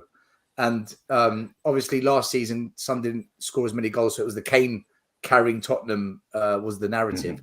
I think now, when we've got Maddison there, if we had kept Kane, I think we would be serious title contenders. I do, because we've got that 30-man goal scorer, plus we've got Son back in form, or scoring goals, should I say. And it's only a matter of time for me before Kulu gets a few more goals. If Johnson starts, I'm confident he'll get a couple of goals. So I think that Poch type way, we're on the road to that. So I would say I think we're better with Kane, but I get why people think, right, without Kane here, everyone else has stepped up. But I think they stepped up when we had the creative players in midfield under Poch. So yeah, but that was we'll back never then. know. That was a different team. I get what everyone's saying. But being on the front foot attacking, Dan, being on the front foot and attacking is the point I'm making. It depends on the manager. That question depends on the manager. If you've got a progressive front foot manager, then Harry Kane is the icing on the cake because he's a proven elite goal scorer. If you go back to the Conte and Mourinho, we're playing on scraps. We're playing on percentages. So Kane will still score 25, 30 goals a season, but it will be to the detriment to the rest of the team because you'll have 6, 7 players who will just be predominantly defensive and playing on moments in games. That's not enough to sustain a league title. I think under Postecoglou, who is a Poch type manager, but I think he tweaked it even more than Poch. When you've got somebody like Kane, he's the icing on the cake. But the dynamics would change if we still had Kane because we'd probably see less of Son. So for me, I just think that question depends on who the manager is. I can totally see where you're coming from, and I've got no negativity towards Harry Kane. He's probably the most complete striker on the planet here and now. Yeah. I mean, there's nothing he can't really do. It's just the only thing that might let him down now and again is that he's not as quick. But he's better than an old school Teddy Sheringham because he was always 3 moves ahead because he wasn't as quick as the others. I just think Spurs play as more of a complete team when you don't have to just rely on one person. Because when that one person goes out, the team falls to pieces. Now, we have got a team that, okay, one of those defenders go, we're in trouble. But there's more of a team at Tottenham now. I would have loved Harry Kane to stay there. But again, I just think it ended up that the players were so reliant on him and the club was so reliant on him. But those were different players. That he went. But those were different players, though. Because if you're talking about the reliance, hold on. So I get what you're saying, and I think that, maybe there was some of that reliance on Kane, but we can't say that they would have that reliance on Kane this season if he had stayed, because these are different players. Obviously. And a different manager. Different manager as well. Mickey, different manager, but also Udogie, Van de Ven, Porro barely played with Kane at the very end. These are all different players. Then you wouldn't know how they would react to actually playing this season with Kane. Maybe they wouldn't be reliant on Kane. You don't know how they would react to having somebody like that, in the mix. It's purely opinionated on everything. Can I bring Rakish in? Don't know. Rathish has been waiting to speak for a while, and he's Sorry. Rathish. I know you want to say something on this.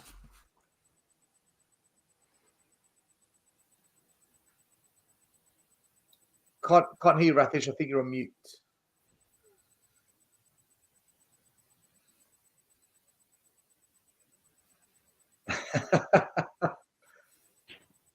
Still on mute. Can't hear you.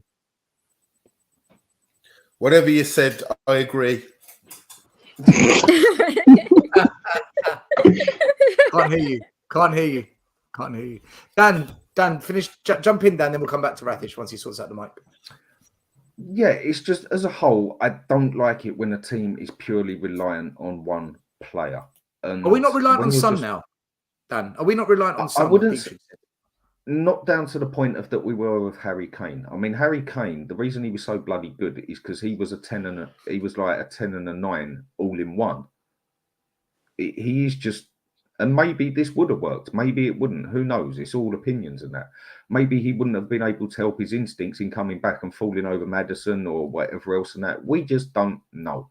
It's just, I think that Kane leaving was for the best for him, best for the club, because we now had to rebuild a team that can work with itself, not just work with Harry Kane. All right, let me ask you this question then, okay? If you're Ange Postecoglou and Kane wants to come back now, are you saying yes or no to that? That is a tricky one for me because I just like the way we're playing now. But if he was to keep it the way he does it, then yeah, I'd have him back now. But so doesn't that defeat your argument? Doesn't that defeat your argument then? Because the team has already had a bit of time to adapt and work without him, and they wouldn't just focus on him straight away because they already know other players on the pitch. I just felt we were so reliant on him, and everyone, they only ever looked for him. Even when they had chances themselves to do something different, they would still be looking to get the ball to Harry Kane. And I found that quite frustrating at times.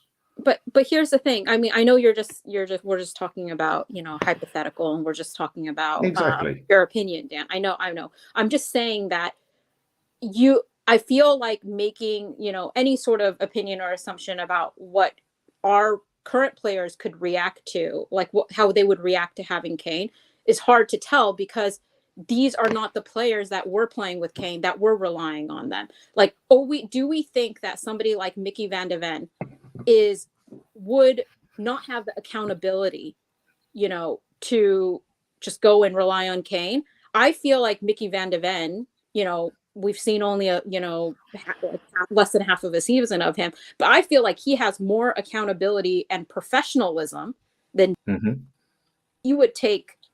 He would try to rise to the occasion and not just rely on Kane. But that's just, I don't know for sure, but I feel like these are different players though.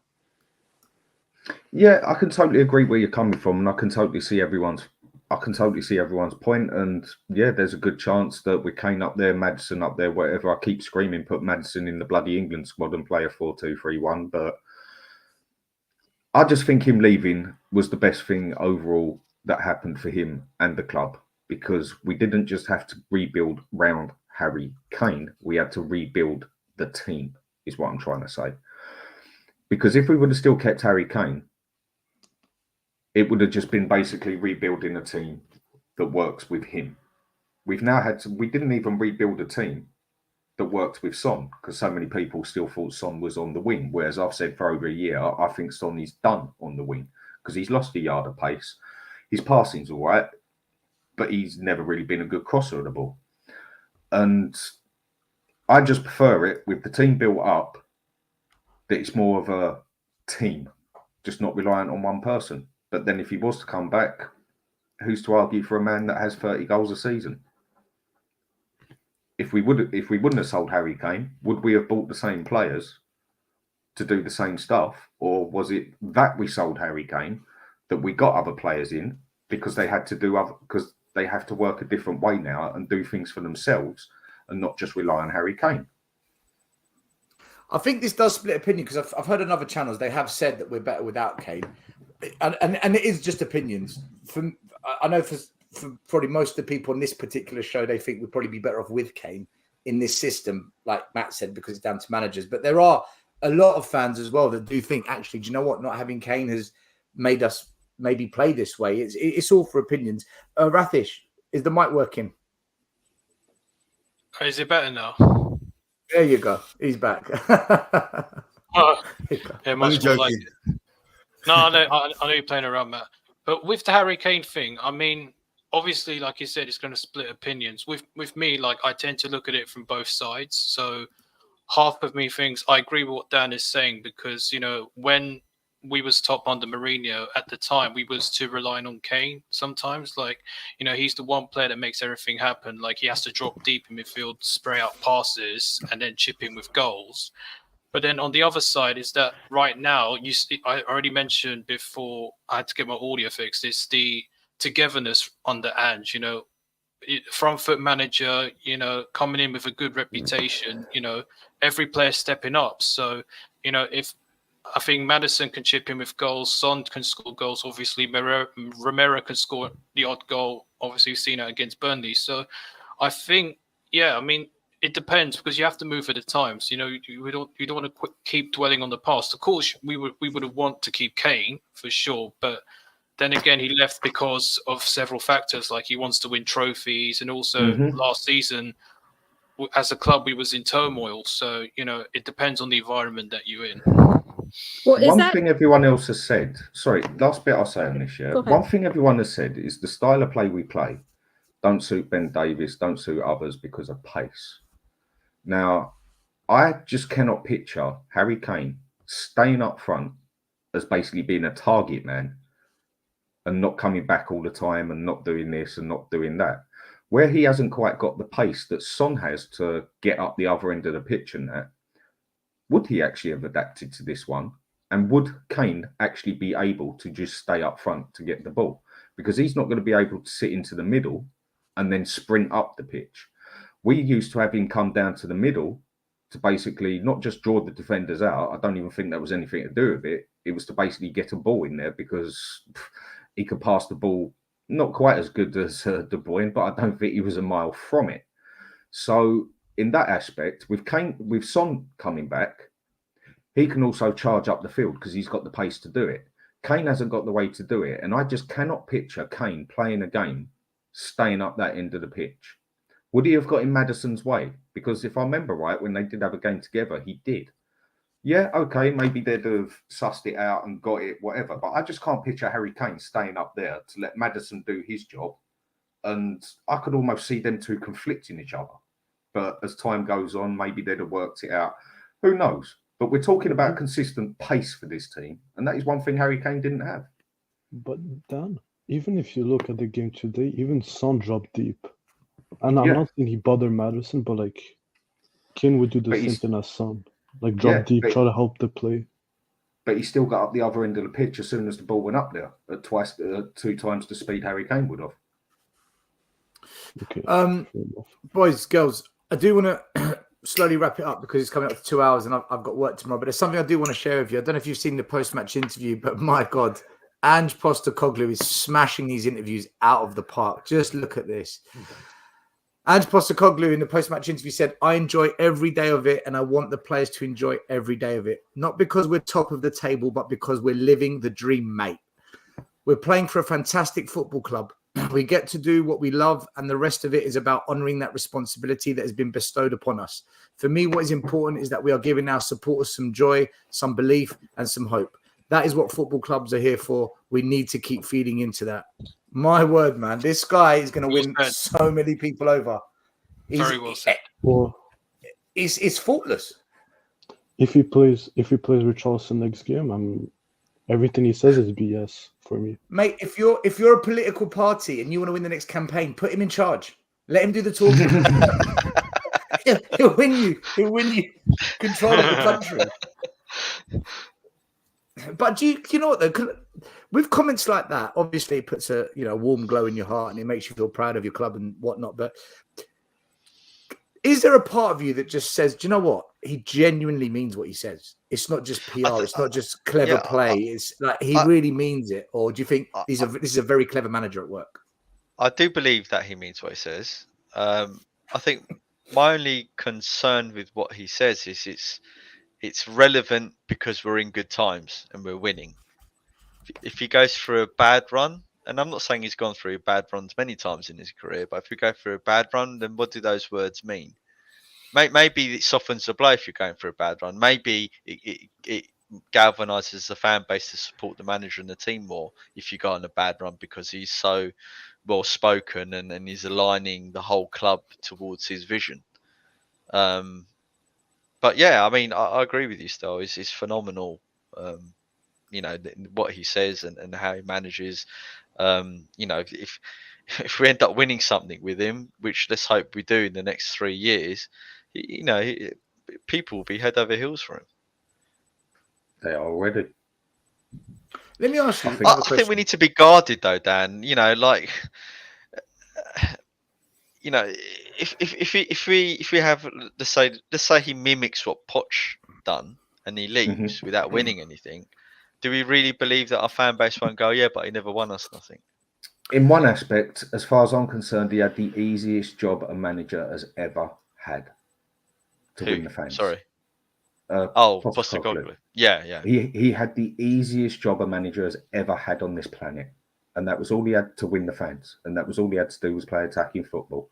If we was mid-table right now, but still playing attacking football, they'd still love him. In that aspect, he had a simple job. But to pull off what he has done now is just not short of amazing. Yeah. We just look. Do you know? For me, the biggest thing that just amazes me when I watch Spurs right now, it's not the improvement in style and play. It's not the defense being so much better. It's not the midfield being more exciting. It's not the fact that we're winning games. It's the way, no matter what happens, we don't panic. We're not in a. We're so calm. Yeah. Do you know that is confidence? 100%. The confidence running through the team to be calm is just. No, it's not confidence. It's belief. Belief, confidence. Maybe it's everything. Maybe it's lots of things. I don't know. And also to ride out for adversity as well. I mean, but we don't panic, Rathish. It's not right. Whack it out. Panic stations. It's all right. A mistake's been made. Or okay, we're not playing well. Calm. Keep playing the way we play. Keep playing it out from the back. Find the way. Keep pressing. Even 2-0 up. Keep pressing. It's like. Still, I'll agree with you that if we do the same thing against like the hard fixtures, like when we're gonna face City, Newcastle, and Aston Villa. I don't think he knows another way. I don't think he knows any other way. No, but like if I see exactly the same thing, the players believe, have the confidence to go and just go for it, then I'll say, you know what, like I think something's happening this year. And what he's saying is 100% true. Let me ask you guys another question, right? So those post-match comments he makes, he keeps doing it in press conferences, post-match, pre-match. The players are all saying good things about him.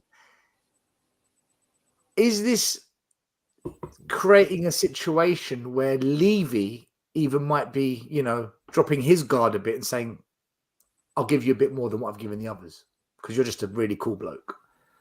Or is Levy not made of that kind of material? He has to. Look at the appointments Tottenham have made. Not in the playing staff, in the actual director of football.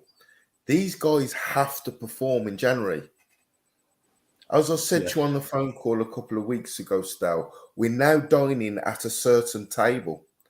So there's no other alternative. There's no option.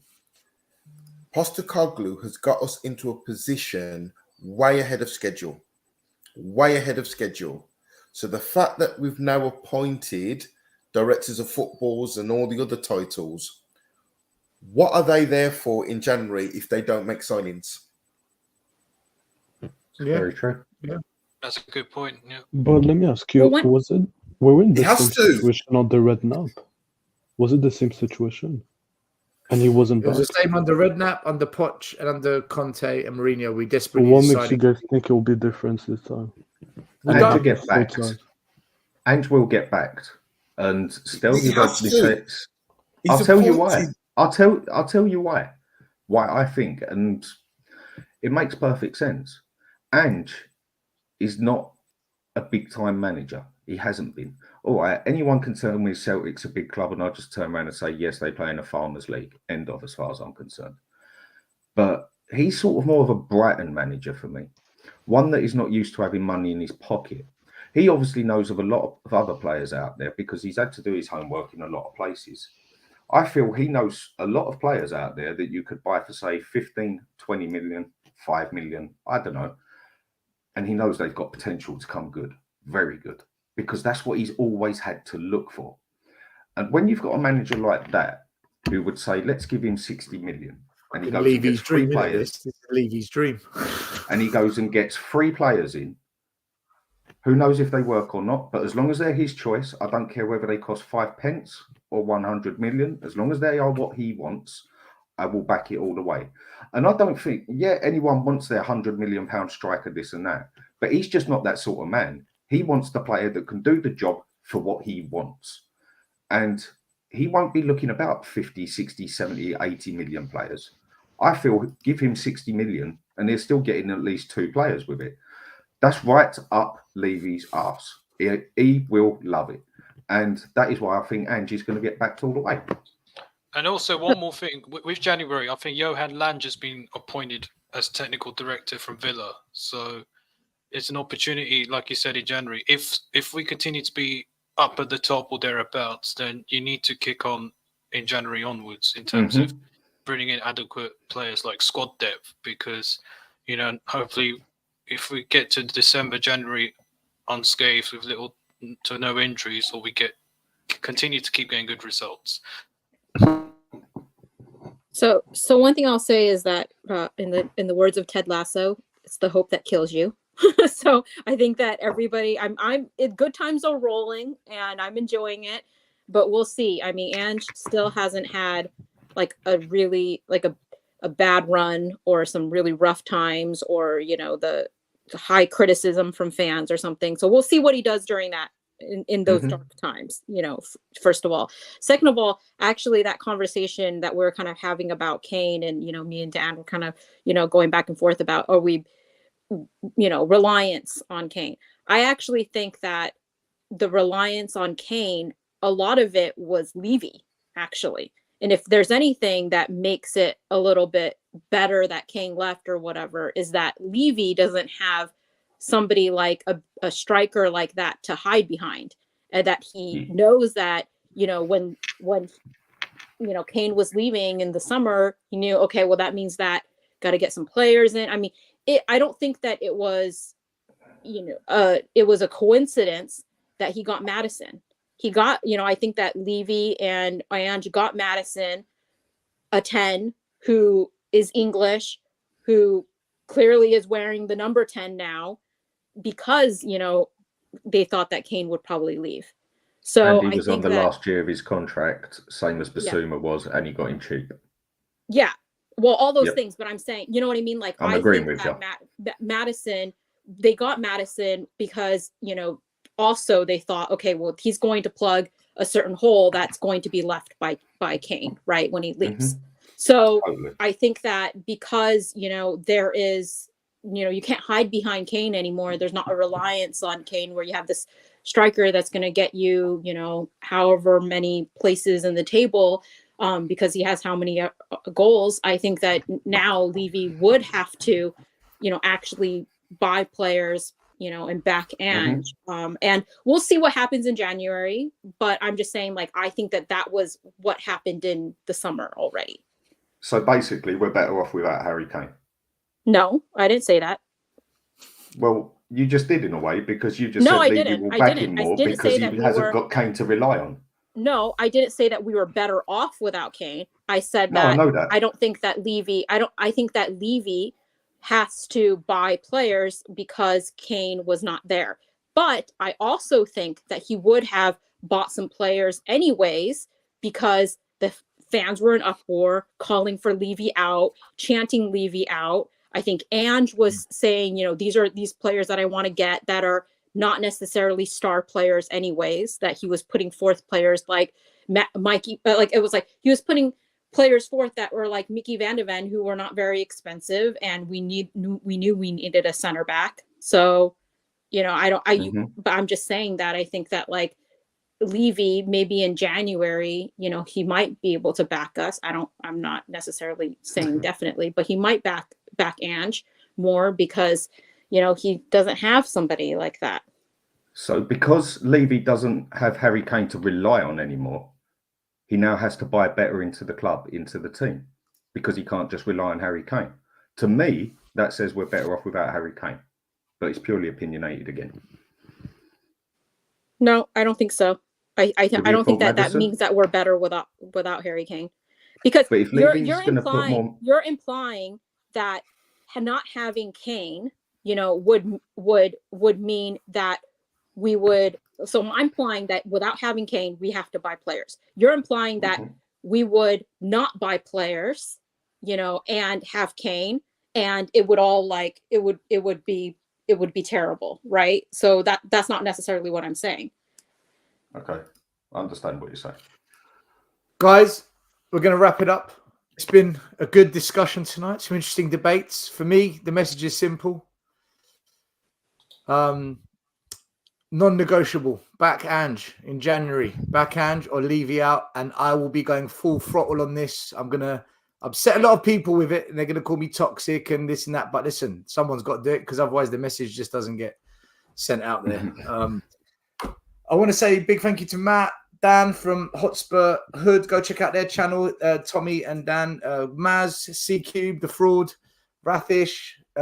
We've also got another fraud, Dietrich's Kane. Says Stelly, who has a Gunnar kit under his jacket right there. At least there's not a picture online that I'm wearing an Arsenal kit. Hey, Cubes, I thought you're a Wrexham fan. I am a Wrexham fan, but you know what? Not in the same league. I can be a Wrexham fan and also a Spurs fan. Me too. Oh, fair enough. Big thank you to G Money for the super chat tonight. Make sure you smash a like to this channel and subscribe, notification bell. Make sure you go over to the Hotspur Hood, guys. Do the same there. Smash a like, subscribe, watch Tommy and Dan. We'll be back on, what day is it? Friday. We're back on Monday with our Monday night podcast show. We'll be reviewing the whole weekend and we'll get Will, Iggy, and everyone else's opinions as well. Otherwise, listen, man, we're top of the league. Let's enjoy it. Let's celebrate it. We're still going to be top of the league come next weekend. And then the big one, Chelsea at the Lane. It's going to be fireworks. Let's go around. Last word. The Spurs. Matt, I'll let everyone have their last word and then we'll go. Matt, last words. Yeah, just result, performance was okay. I think we got to realise that we're not the finished article. We're a work in progress. We're just way ahead of schedule. So maybe we're splitting hairs. Maybe we're over analysing players, situations. End of the day, we're top of the league. Enjoy the weekend. And please, Arsenal, do us a favour and lose. Come on the blades. Dan? Short and sweet, I say. So far, so good. There you go. So far, so good, Rathish. Final words for me. Happy Friday, 3 points in the bag. Thanks for having me on this podcast, and also already had another session with Savas calling. So yeah, bring on the weekend. Ship Blades to get something at Arsenal, Forest to get something at Anfield as well. Oh, that'd be amazing if that happens. Cubed. Go Wrexham. No, we are top of the league. We are top of the league. Maz. I think we need to stay grounded, stay level-headed, take each game as it comes, and let's see what happens in January. But it's wicked being top of the league, and we can celebrate and have a good weekend. Absolutely. And finally, Dietrich's Kane. Fire Thomas Tuchel, bench Richarlison, and I hate this Boltford of Stelios. What a great way to finish the show. So positive. Thank you. And he loves Munich. I'm going to end it by just doing this. There you go. Respect. Respect. Under the wheel. All right. Yeah. Under the wheel. People, we're out of here. Thank you for watching. God bless everyone. Have a great weekend. Come on, you Spurs. Come on, you Spurs. The first game we look for, Robbie. Tottenham away. When we got Tottenham away. Tottenham away.